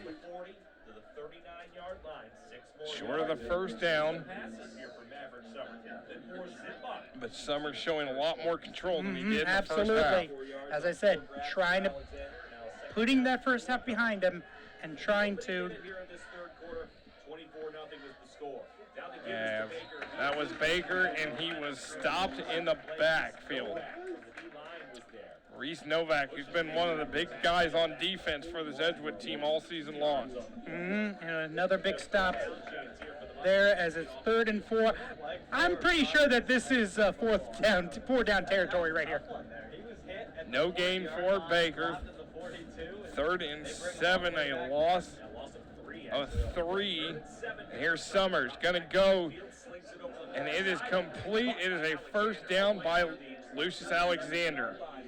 Alexander has really come alive here in the second half with a couple of catches here on this drive.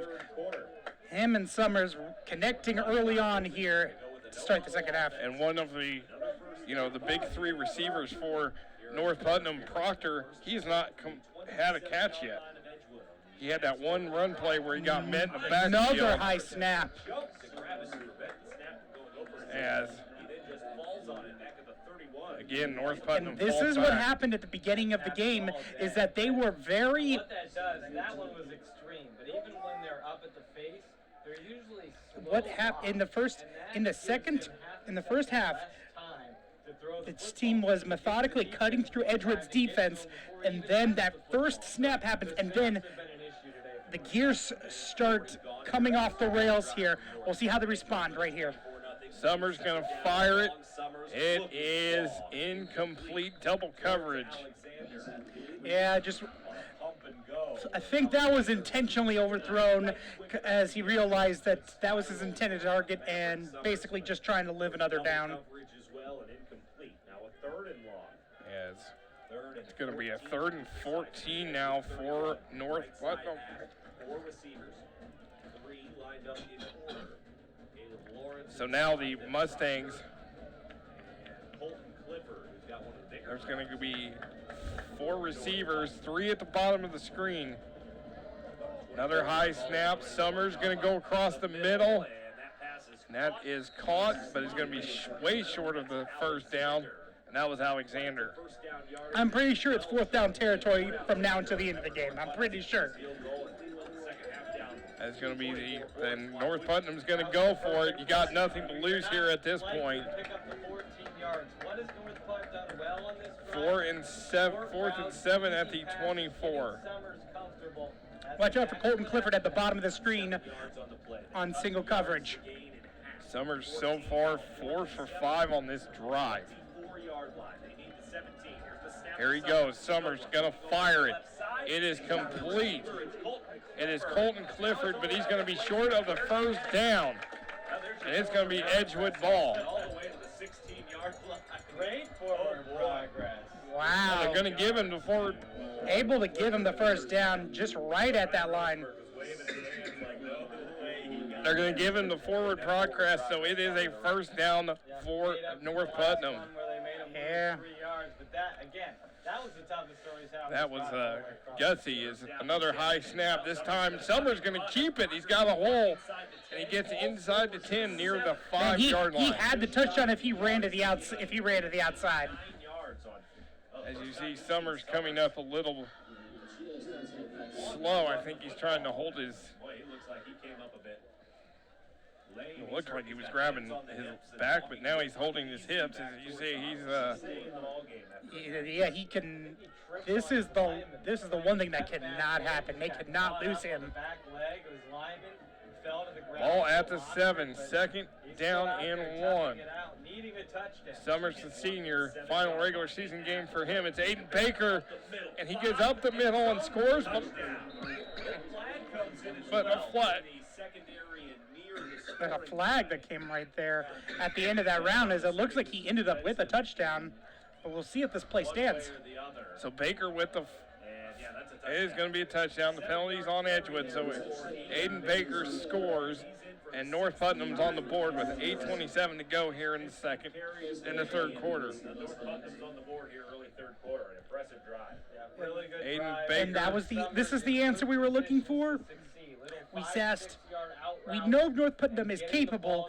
Would they come out here in the second half and start and give us a drive that was Cougar-esque? And they did. And now it's Edgewood's turn to respond. Sixth touchdown of the season for Aiden Baker. Had 859 yards coming into tonight, 57 yards in that first half. So over 900 for the season, closing in on that 1,000-yard mark. So 24-7 here, and the third quarter with 8:27 to go. And while we have a minute, we want to thank our crew for everything they've done this season. All the hardworking women and men behind the scenes: Annette Bruner, Nadir Noon, Noah Barajas, Sam Malloy, Jeremy Nutter, Nate Alarcon, and Rob Ramsey. You and I up here, we thank you for everything that you guys have done throughout the season. Of course, we're not done yet. Basketball season around the corner. Here in November, we'll have coverage of Edgewood boys and girls basketball, along as Bloomington North boys and girls basketball. A lot of course, excitement here at Edgewood. Gary Sims back as the girls head coach after a year away from coaching. Matt Wadsworth, the new boys coach at Edgewood, replacing J.B. Neal, who left for Bloomfield. Wadsworth comes from Whiteland, so it'll be interesting to see how that goes with Edgewood losing 6 seniors, but you got Coleman Sater and Trevor Taylor back for the Mustangs. Bloomington North with Jason Spear at the helm of the boys and Jeff Tremail the helm of the girls. So a lot to look forward to, but we thank our crew for everything they've done throughout the season.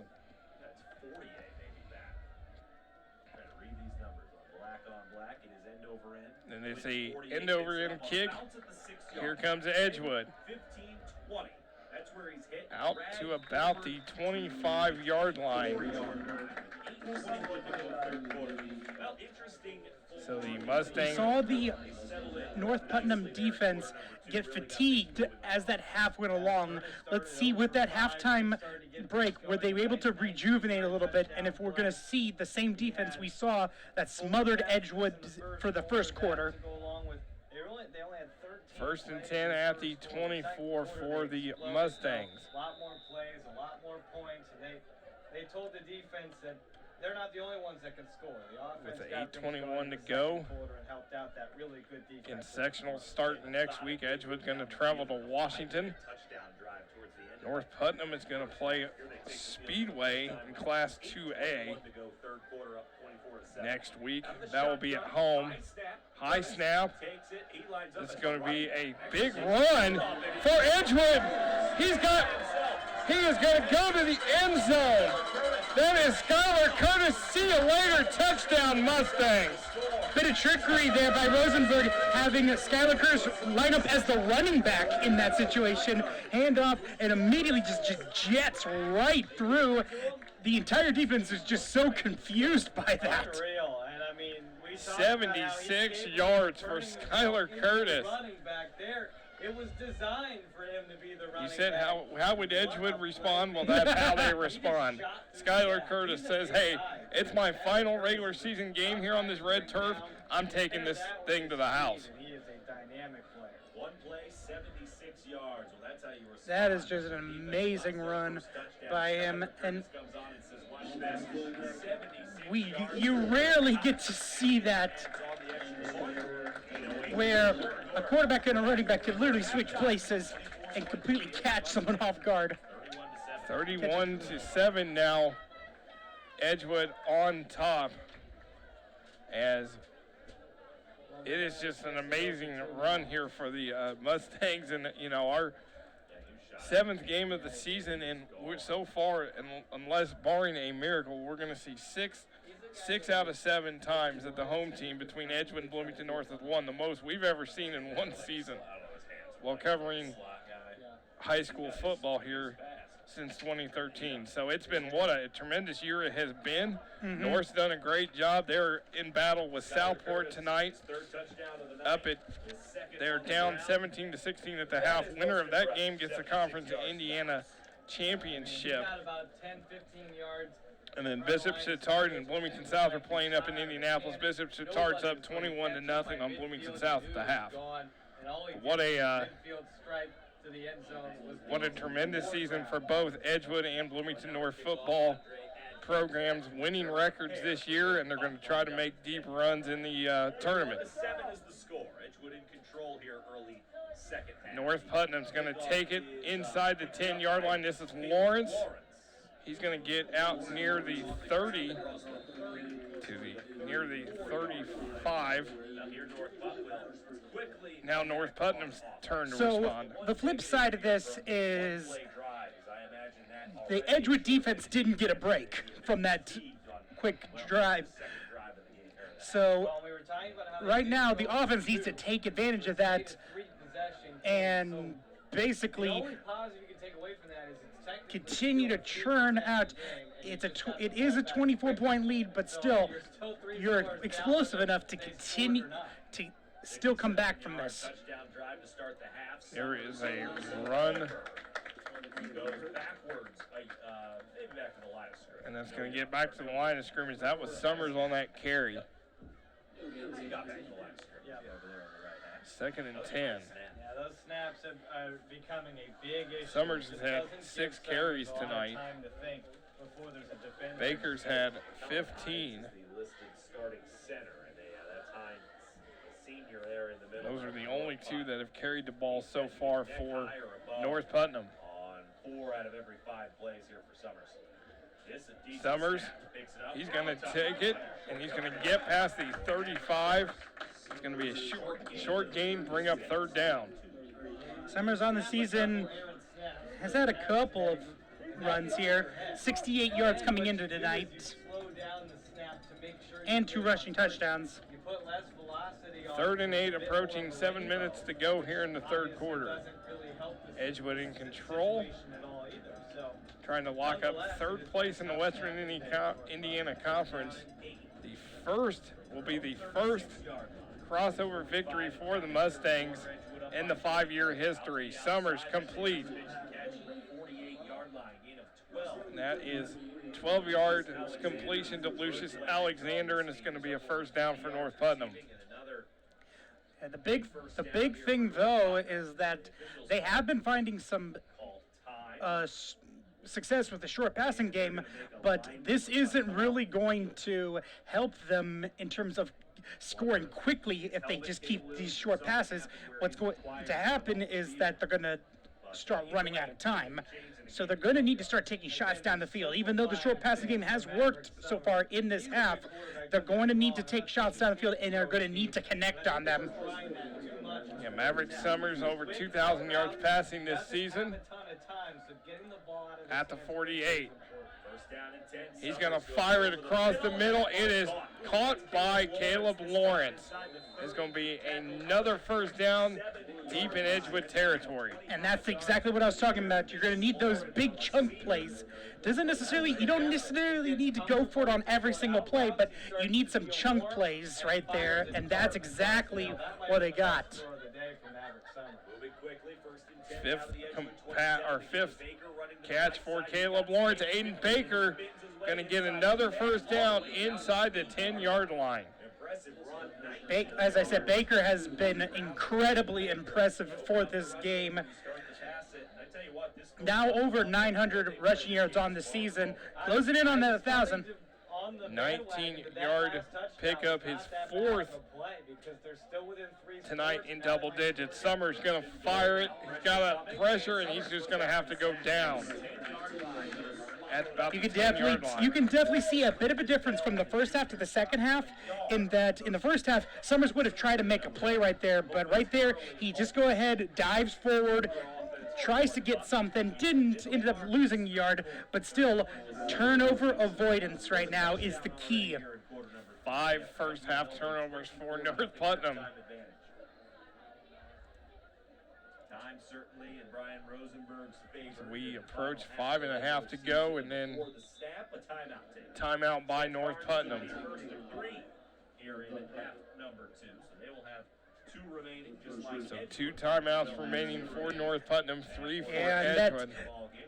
A timeout on the field. When you're down by so much, you really got to be careful with how you use your timeouts, and so there was obviously something that he did not like that required that timeout, because those are going to be very valuable commodities in any kind of comeback attempt.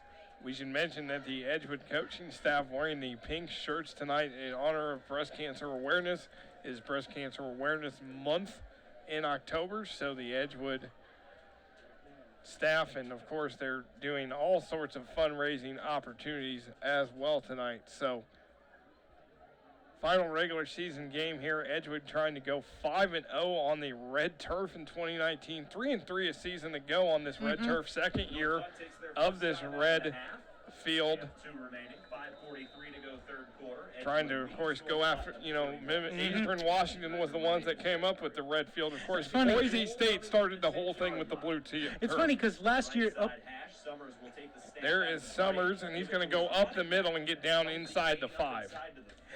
Or you that's had Baker. you had challenged Edgewood to make this a home field advantage because they had only won 3-3 last season, and they have responded to that this year. 7, 3rd and goal. He's up over 100 yards. And there's a possibility that if they get past Washington, they will host a second-round game against the Princeton-Owen Valley winner. I think you run it right back up the middle. 3rd and goal. It's going to be Oh, yeah. Baker, and he's going to get stuffed. He is not going to get it. It's going to be a 4th down for North Putnam. An obvious go-for-it situation right now. Just trying to ride this run game that has been the one thing that has worked against this Edgewood defense. 24 points here. Just past the 4th and 2 at the 2. big opportunity here for Edgewood if they can hold it. 4th and goal. They spread Summers out 4 receivers. going to throw it. Incomplete, overthrowing, intended for Proctor, and it's Edgewood Yeah, ball. that sailed on him really badly. And don't break. Edgewood holds. No points for North So Edgewood That can is a backbreaker. Edgewood handles it and keeps North Putt out of the end zone. Yeah, that's absolute killer. Defensive stop by Edgewood. 7 out of the last 8 passes. So it is Completed by Maverick Summers. He looks Just like a new quarterback after turning the ball over 5 Ended times. up just sailing on that. He had the touchdown. Here in quarter number 3. He had the touchdown. Proctor has still not caught the ball tonight. Clifford's got 2 receptions. Alexander with 6, and Lawrence with 5. Of course, Summers has looked a lot better, a lot more poised. Yeah, in the second half. absolutely. He has definitely come out here in this half, done a lot better. That play notwithstanding. And right now, if you're North Putnam defense, you need to get a safety right now. 1st and 10 at the 2, out of the end zone, Levi Bay. And he's just going to try to get forward to just get out of that end zone. Brings up a 2nd down.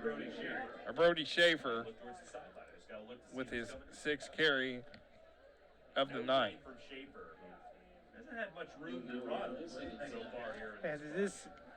Right now, this very I was just going to say, Schaefer might get little bit of a not to be. difficult situation to call plays, and whenever you're backed up against your own, because sometimes usually a couple yard loss, oh well, just make it up on the next drive.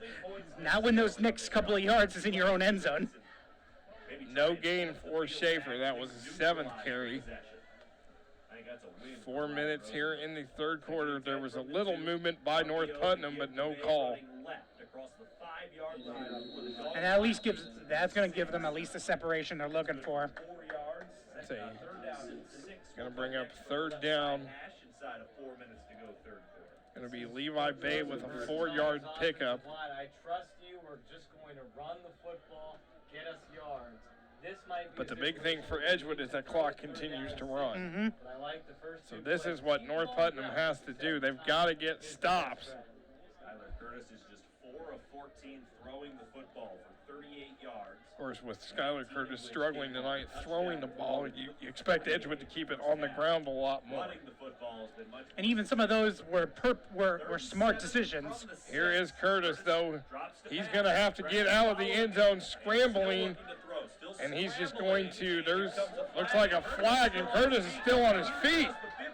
He gets out to the 20, but there is a flag. Gets out to the 21-yard line. There's a flag in the backfield.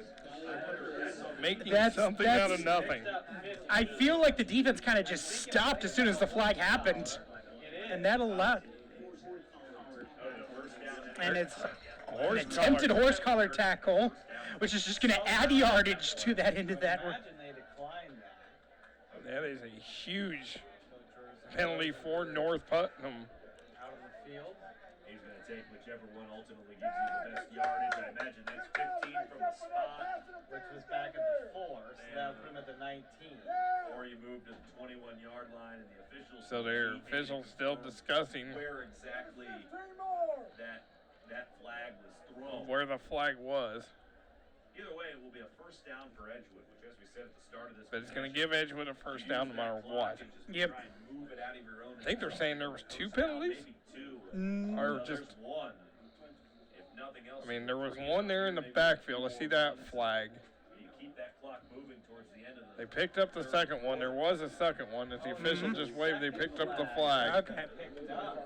But they're going to put the ball at the 21. And to note, Blessinger is in right now. What was going on with the second? Andrew Blessinger in for Edgewood. A 15-yard gain for Skylar Curtis on the ground inside of 3 minutes to go. Under 3 minutes to go here in quarter number 3. 31-7, a first and 10 from the 21-yard line. Curtis out of the shotgun. It is Skylar Curtis. Over to the right side. He keeps it on an option look. That's across the 25-yard line. That's Andrew Actually, Andrew Blessinger. It's hard to see these numbers. So Here we get to see this again. This is such an amazing. Yeah, there's the horse collar right there. Immediately thinking that's excellent job by Curtis to not stop until the play is dead, until the play is blown dead, because the defense stopped immediately as soon as the flag happened.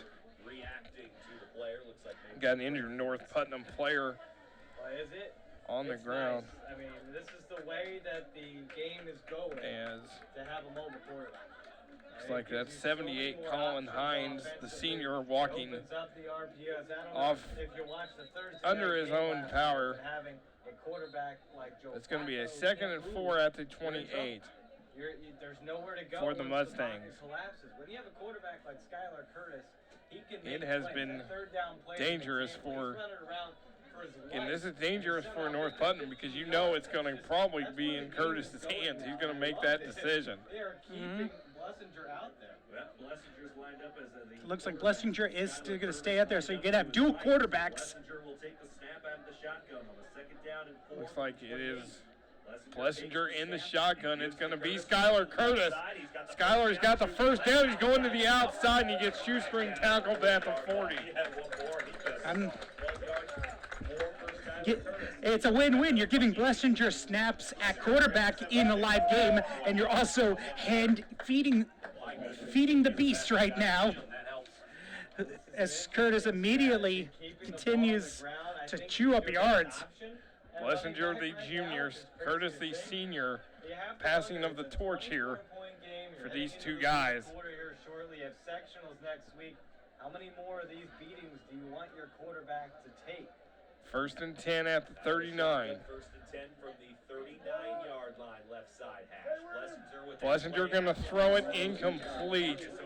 Intended for Derek Farkas. Inside slant in the middle of the field. Yeah, that one was intended for Farkas. Hesitated briefly as the ball came in. So the Blessinger's first passing first pass attempt for Blessinger in this game had the pick 6 to get Edgewood on the board here in the first half, first quarter. mentioned Blessinger last week had the Minute touchdown 30. against Bloomington South, 27-yarder. 8 Has left. 3 carries for 101 coming Pittsford, in of course, today. breaks He the has huddle for 7 today. early to get to the Hasn't thrown a ball. whole lot of passes. Play clock is at 10. Get that. Second 10 from the 39-yard line, left side hash. Just over a minute and a half. It's going to be go. Skylar Curtis, And it's Curtis. and he is going to just get a short gain. 42, gain of 3 yards. Will bring up Is this a something third that- down. Even in postseason play, do you look to? It's working today. Is this something they're It's This inter- is, this is definitely something that you gotta wonder. There's some experimenting right here, and maybe something that you can maybe build upon for the sectionals. New wrinkle in the offense with Blessinger and Curtis in the game at the same time. We're in the second half, and all of a sudden Edgewood throws in this curveball with a brand new quarterback. That's got to be really hard to adjust to. Something that Washington will definitely have to take a look at on the film this week. Well, you don't have much on him, and you're still spotlighting Skylar Curtis, but he's got a completely different role. And So, it's a new look offense. 3rd and 7. With the way Blessinger runs things. 3rd and 7 here. Trips from at the bottom of the 32-yard screen. line. Out of the pistol. Blessinger drops the He's throw, going to dumps throw it, Curtis in the flat. and it is Curtis Shoots his way across the 45. with a reception near the 50. Man, almost got the first down. I think that's Curtis's first catch of the year. First catch of the year for Skylar Curtis. And 4th down and 1, and Brian Rosenberg will keep the offense on the 4th field. and 1 for Edgewood. Rosenberg going for the jugular right now, going for it on this 4th and 1 right now. He's a running back, he's a quarterback, and now he's a They've receiver. got nothing to, they want to go for it all here. You're at the 48-yard line at midfield, Brian Rosenberg may wait for this clock to and run. they're going to They're just gonna run let it this run out. now, yeah. They're going to run this out, and it's going to be the end of the 3rd quarter. So don't go anywhere. Edgewood in control, 31-7, as we get ready for the 4th quarter here on Smithville Sports. Life's busy and you can't be everywhere at once. Or can you? Smithville Security is proud to offer the brand new Honeywell Lyric controller. With a Lyric package from Smithville Security, you can monitor threats from burglaries, fire, flood, and check on your home with our HD cameras, and also control lights, locks, garage doors, and thermostats from anywhere with the Total Connect app. Now you're in control with Smithville Security. Smart, safe, simple, Smithville. For more information, visit smithvillesecurity.com. As we welcome you back to the Mustang Corral, Edgewood leads North Putnam 31-7 as we start the 4th quarter here. Glad you could join us for the final regular season broadcast of high school football on Smithville Sports. Alongside Quinn Saturday, I am Nick Jenkins. And Quinn, we just saw something we hadn't seen all season. Andrew Blessinger, the backup quarterback who's going to take over next year, and Skylar Curtis in at the same time, and Skylar Curtis caught a pass. And almost got a first down. It looks like they're going to go ahead and keep. Absolutely. They're going to go for it here. In full experimentation mode right now. Right now, You got Skylar Curtis playing if you're every North position. Putnam, Blessinger's getting some snaps at quarterback. just you come in, you score a touchdown immediately, you feel good, then all of a sudden you're thrown this weird amalgamation of Rest two. Well, Curtis just sneaks up. And on Curtis the just sneaks up and takes it and gets the first down. first down all the way where they're literally just using Curtis as He was lined up if he's Jim Thorpe right now, just basically doing everything. And it's amazing. He gets the first down right at the 50-yard I line. think this could have a decent amount to do as Schaefer comes back in here and Blessinger's done. And of for course, now. when Washington watches film this week, they're going to wonder, like, what is this new? Yeah. What's happened here in the? It's a second brilliant half. move. Basically, they know that North Putnam is going to come firing here, and basically just, again, I told you, they are very mechanical, and the thing, just throw them off the rails, basically. Catch them by surprise. Now there's going to be a timeout, and it will be an Edgewood timeout. Here, both teams with 2 timeouts left to go in the 4th quarter. It's timeout on the field, so we too will break. 11:28 to go. So again, Edgewood sectional run next week at Washington. The winner of that game will take on Princeton and Owen Valley. That game next week at Owen Valley other side of the draw, Brown County against Pike Central. Sullivan at Vincennes Lincoln. Edgewood has the best record, 6-2, followed by Sullivan at 5-3. Vincennes Lincoln 4-4. Brown County 3-5. Then Princeton and Owen Valley 1-7, and then Pike Central and Washington 0-8. Washington has lost 14 straight games coming into tonight. First sectional opener that Edgewood has to travel to since 2010. They did make the sectional championship last year, losing to East Central. The IHSAA always does realignment every 2 years, and Edgewood went back down to 3A because of enrollment. Edgewood has not won a sectional title since 1990, and they've got to be favored here going into this sectional. So here we go. Edgewood 1st and 10 at midfield. Brody Schaefer breaks a few tackles and gets down past the 45-yard line. Good run by Schaefer. Able to cut back inside and able to grab a couple of good yards. And that's going to be something because Schaefer's had a very slow night. If you can get Schaefer going before you get into that sectional, that's going to be really huge. Yeah, and of course they've thrown in the where they can rotate Bay and Schaefer in and out. So that is another wrinkle in this offense that Edgewood has shown here tonight. Rotating running backs.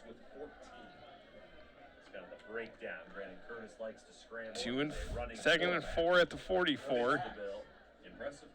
Second down and 4 coming from the 44 Curtis yard line of North. in the shotgun. Play clock down to 5. It will be Levi Bay, and he is just going to get forward for a yard. Going to bring up a third down. The big thing is that they're continuing to run the clock. There's going to be basically a point where North Putnam just literally does not have enough time to come back in this game. And they're going to run out of time here. It's going to definitely be their lowest point total of the season. This is a team that averages over 30 points a game, and they have really struggled tonight. Again, their lowest point total was 21 in a win over North Montgomery to start the season. 3-1 on the road for North Putnam this season, 4-0 at home. Here goes Curtis, going to throw it across the middle, man open, and it's going to be a first down, and that is Parker Harrington, number 21. Parker Harrington's first catch of the night. Big catch by Harrington. And you just got to love this team. Even though they're ahead, they're just having fun out there, just continuing behind him, and it would have been a touchdown. To try different things. No, probably not. So Parker Harrington coming into tonight, 22 receptions, 292 yards, and 2 touchdowns. It was there. 22-yard catch for Harrington puts him over 300 receiving yards for the season. 22-yard line. At the 22. Edgewood in control up 24 points. The winner finishes in Curtis. place in the Western Indiana Conference. Out of the shotgun, Curtis. This is going to be Brody Schaefer, and he gets across the 20-yard line down to about the 19. This has been the perfect drive because, yeah, it was great that they scored a 76-yard And again, Edgewood has just continued to keep the clock going and do what they want to do, which is just have these long, sustained drives. The first half basically was gift, but the second half really shows the intended game plan working out to a T. Moving slowly but efficiently. Keeping the offense of the Cougars off the field, running down the clock, and continuing to just chew up clock and chew up yards. Doesn't stop. They're already nearing 8 minutes to go here. As two backs behind Skylar Curtis. It's going to be Levi Bay. Levi Bay is going to go a half. Touchdown, Edgewood. Levi Bay with the touchdown. Edgewood is going to finish in third place, and they're going to protect a home perfect record this year. That's a very awesome job, as I said. Bay really has come on as the season has come along. he's gotten his he's gotten all three of his touchdowns here in the last couple of games as well. Levi Bay, a junior.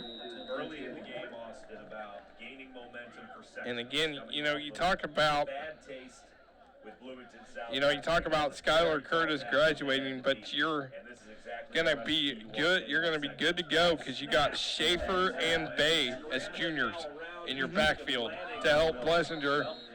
And then it looks like a ultimately knocked down a high snap, and it's no good. And Edgewood's up 37-7 here with 8:07 to go. Well, while we have a minute, we'd like to thank our crew, the hardworking women and men behind the scenes here at Smithville's Media.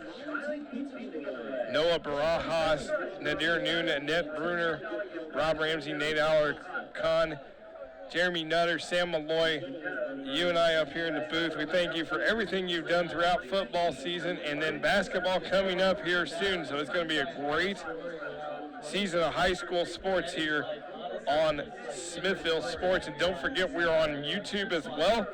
If you go to YouTube and search Smithville Media or subscribe to the Smithville Media channel, you can go back and watch all our broadcast of high school football and basketball. So thank you to our crew, and we will have coverage of Edgewood and Bloomington North girls basketball here in November. Levi Bay from 19 yards out. That was a drive that ate up Football, week 9. It's hard to believe 9 weeks in of the regular season.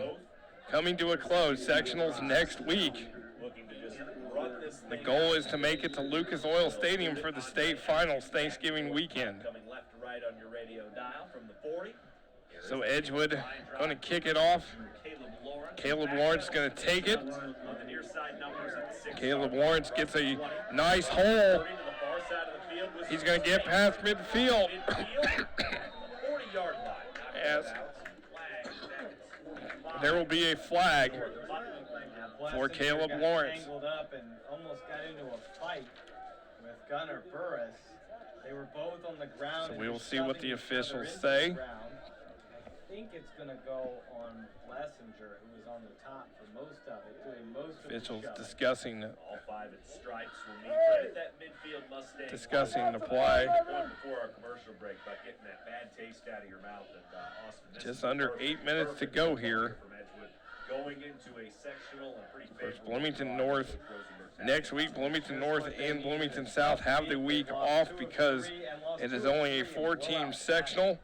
So they will play Friday, November 1st. Bloomington North hosting Castle, looking for their first sectional win since 2013, and Evansville North traveling to Bloomington South. So the good news for the Bloomington schools is they don't have to make that long trip to the Evansville area. Also on their side And then they're hoping that they can face each other for the sectional championship game. 6-2 mark here. They took advantage of a pretty favorable schedule, and he said, don't look at those records for those teams. They are much, much better than that. And That will be a penalty on North Putnam. Summer and a scrimmage type atmosphere, and got some good competition that way. But I think this So it's gonna Mustangs push North certainly Putnam built back a here. deep run, and that of course starts next week. So there was the To about the whole- Yeah, that's going 26. to really take them back. What I was talking about earlier, that's what they accept. And if you're North Putnam right now, you really need to. This is a game North Putt as well. that you kind of just need to put behind you at this point. You can't let this affect you going into sectionals. Go here in this ball game. They play Speedway next week. They're in sectional 37 with Cascade, Western Boone, Seeger, Speedway, South Vermilion, Southmont, and Monrovia. Ball is fumbled, and it'll be North Putnam's ball. North Putnam's won 4 sectional titles, 1990 in Class A, 2006, 2007, 2010 in Class 2A, 3 regional titles in 1990, 2006, 2010. They were semi-state champions in 2010 and then lost to Fort Wayne Lures 26-14 in 2010. 5 West Central Conference championships, last coming in 2011. Second and 10 at the 21. Summers gonna throw it to Lawrence on a screen pass. Lawrence got a lot of room. That's Baker. That's Baker, excuse me, as he gets past midfield. and is going to get in Edgewood territory. I said early in the broadcast, Baker, very interesting thing, he has 8 catches for 155 yards. That's nearly 20 yards a carry, a reception. When he does get the ball through the air, he seems to get quite a bit of yardage. Yeah, it looked like it was a screen pass to Lawrence, but it was actually completed to Baker. Then they're going to go right back to Aiden Baker. He's going to get a couple blocks, and he is going to get past the first down marker. It's funny, we come into this game waiting to see Maverick Summers, but it's been Aiden Baker who has been the most impressive player for North Putnam here in this game. He has been the workhorse for sure, workhorse with 19 carries so far. Summers going to go for the end zone, and incomplete. And now a situation where Scott Proctor had to basically play defender as that ball was ready to get intercepted, but he was able to break that up. And Scott Proctor still has not had a catch tonight. One of 3 guys, along with Alexander and Lawrence, to come in with over 500 receiving yards. Proctor with the fewest of those receptions, but when he gets the ball, it's been on those long passes. 1st and 10 at the 37. Approaching 6.5 minutes to go. This is going to be Baker. He's going to get met at the 35. He's going to get a gain of 2 on that play. That team last year, as good as they were, finished 8-4. And only 6 of those. Let's give credit to the Edgewood defense for what they've done tonight and throughout the season. A couple of rough weeks as of late, but they were able to reestablish themselves here against a really potent offense. Great defensive effort that Coach Rosenberg can be proud of going into sectionals next week. Fumble, Summers got to pick it up. He's going to get pressure and he's going to go down. Big loss for Maverick Summers. Sometimes things just snowball out of control, and I feel like that's what's happened at this point. Very unfortunate for North Putnam in this game, but it just wasn't their day tonight. Just so many miscues here. And Edgewood, you got to give them so much credit. They've been able to take advantage of every single one of these miscues. Well, they've had a unbelievable season so far. They started 5-0 for the first time since 1984. They're going to finish 3rd place in the conference. The highest that they have is Summers just scrambles and has to go down kind of awkwardly. But they're going to finish 3rd in the conference. That's the highest they've finished in a while. They won the Western Indiana Conference in 2008. And the fact that they're going to win their first crossover, they're going to finish undefeated at home on this red turf. They're going to have their 2nd winning season in a row. It's been a great season for Coach Rosenberg, and a lot of work still left to do. There's still a lot of work left to do. This is very, very important going forward. This is going to be a nice celebration to be able to get 3rd place and finally win a crossover game before the crossover ends. But they got bigger goals right now. They got a winnable sectional. And they're going to win against North Putnam for the first time since 2014. Again, their last time they played North Putnam was 2015. North Putnam won here at Edgewood 13-0. Edgewood beat North Putnam in Roachdale 39-6. Edgewood is going to lead this series all time 13-9, and since 1997 will be tied. 1997 will be tied up at 5 apiece. But if they score too, they'll mark the running clock. So they're going to go to the 47 and a 30-point lead for the Mustangs. It's going to cap a great regular season for Edgewood. Second down and 4 here for Edgewood. Going to finish 7-2, as well as North Putnam is going to finish 7-2. It's going to be Levi Bay, and he's going to get maybe a yard or 2. We got an update from the Bloomington North Southport game. A fumble by Southport, and then some trickery as Balin Murphy hit Jack Ricker for a 56-yard touchdown pass. 31-17 lead. And we saw that. I saw that earlier in the year when Aaron Steinfeld hit Cade Loffman for a big pass against Bloomington South. 4 minutes and 51 seconds left in the third quarter there. That result holds. Bloomington North will win the Conference Indiana title for the first time in school history. Southport was looking for their third Conference Indiana title. It's been some time, we'll put it that way. Now a flag, or no, it is a flag against Edgewood. Well before my time. Hey, you and me both. I'm older than you. I'm not that old. Let's just say, just quickly back to the Bloomington North game, it sounds like word got out that Edgewood was experimenting with offensive trick plays, and Scott Bless was like, no, let me show you offensive trick plays. Well, Bloomington North and Edgewood did meet in a scrimmage before the season, and Bloomington North controlled that scrimmage. His one and only season. Edgewood was shut out in that scrimmage. 3rd and 9 at the 42. As a senior, we certainly wish him well. 3rd and 9 here, the snap. Curtis, it is complete to Parker Harrington. A flag comes in. There is a flag, though. The late flag comes in, and this goes against Edgewood. It's going to go against Edgewood. So that's on us. Another hold. Yep. A lot of 5-yard penalties today for Edgewood. That's the first big penalty. They've done a nice job, too, early in the game. So, of course, we mentioned that the Bloomington schools have the week off next week because of how their sectional is with just 4 teams. Do you feel that's good for them to get that week off, or do you think, no, we wish we could play next week? Well, it depends on the injury situation, obviously. Well, Aaron Steinfeld, of course, was out last week with that shoulder we saw against Columbus North. Not sure if he was available tonight. Tristan Bland, Jackson Ludlow out tonight for Edgewood with injuries. Getting ready next week for Washington.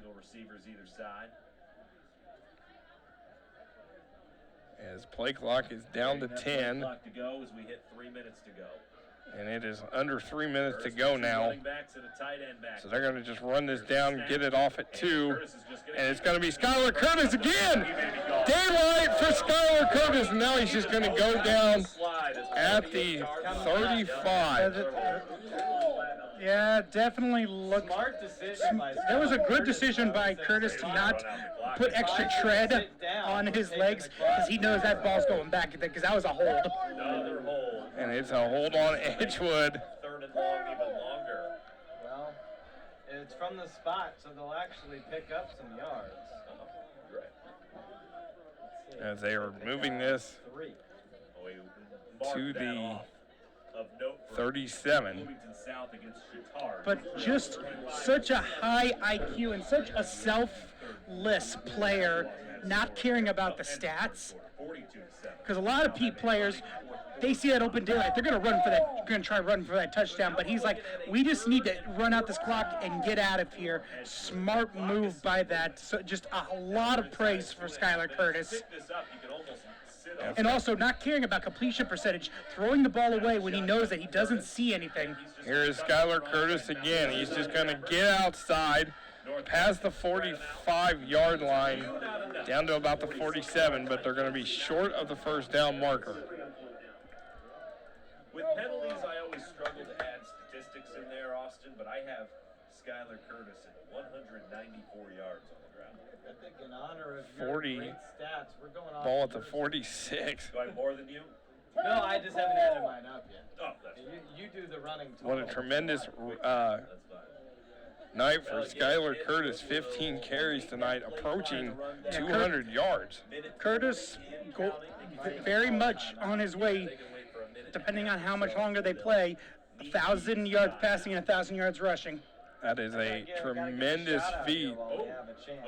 To my home high school.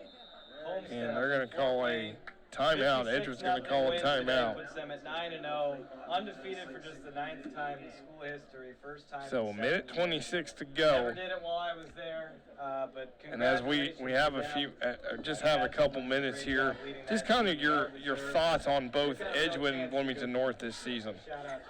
It's going to be a fun run all over the It's state. been So many a really journey talented high school to go football from Warren Central were playing today. 2016, where we saw 0 wins, to seeing basically almost 0 losses. Yeah, we It's been, and just seeing these kids grow up, these has been an absolute renaissance to see North, after having some really tough seasons, look so good as they have this season. Edgewood really coming through after having, they have done an excellent job for this season. They are, Edgewood has a bright future, Bloomington North has a bright future. You couldn't say that a couple years ago for either team. It didn't look like things were going to get better, but they have.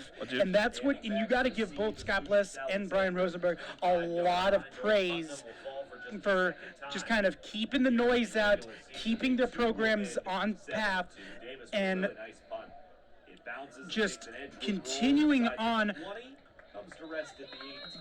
What matters most for your team is not the outside noise. It's the noise in the huddle, the one in practice.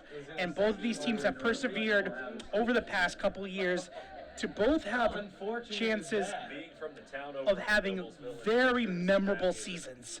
Both of these teams aren't done after this week. They have goals. They have goals, and it's to get that sectional title. And you know, you talked about 2016. Edgewood was 1-9. Bloomington North was 0-10, and they have now gone, you know, a combined.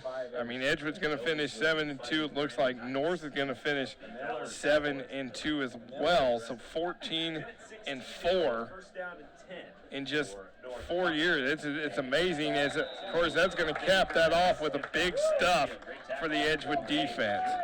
They brought in big boy Alex Sefton, listed as an offensive lineman. And these seniors going to go out with an unbeaten. Now we're in that real nice part of the game where offensive linemen get a chance to tackle opposing running backs, and we got ourselves our first offensive lineman tackle there. That was number 51, Cole May. Here got it the is. tackle there. There is a run. It's going to be about 30 seconds to go. So quick recap, Edgewood is going to win. They're going to be third place in the Western Indian Conference. First time they've won a crossover matchup. They're going to finish 5-0 on the red Hey, turf. better late than never to finally win a crossover game. Right before it goes away. It's a good way to go out for Edgewood. And then they go to Washington next week. Washington's a team that's winless, has lost 14 in a row.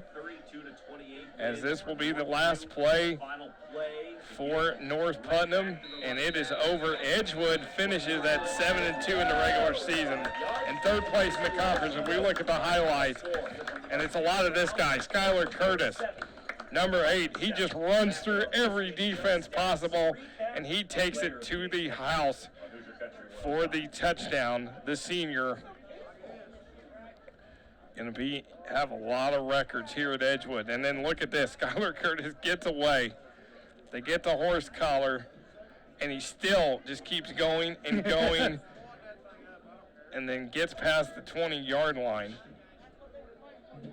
And it's just a handoff to Levi Bay, and Levi Bay scores, the junior coming back next year. That is it. Edgewood wins 37-7 for all the hardworking women and men behind the scenes. For my partner, Quinn Saturday, I am Nick Jensen. We thank you for watching all season long. We will see you in basketball season. Good night from Ellettsville.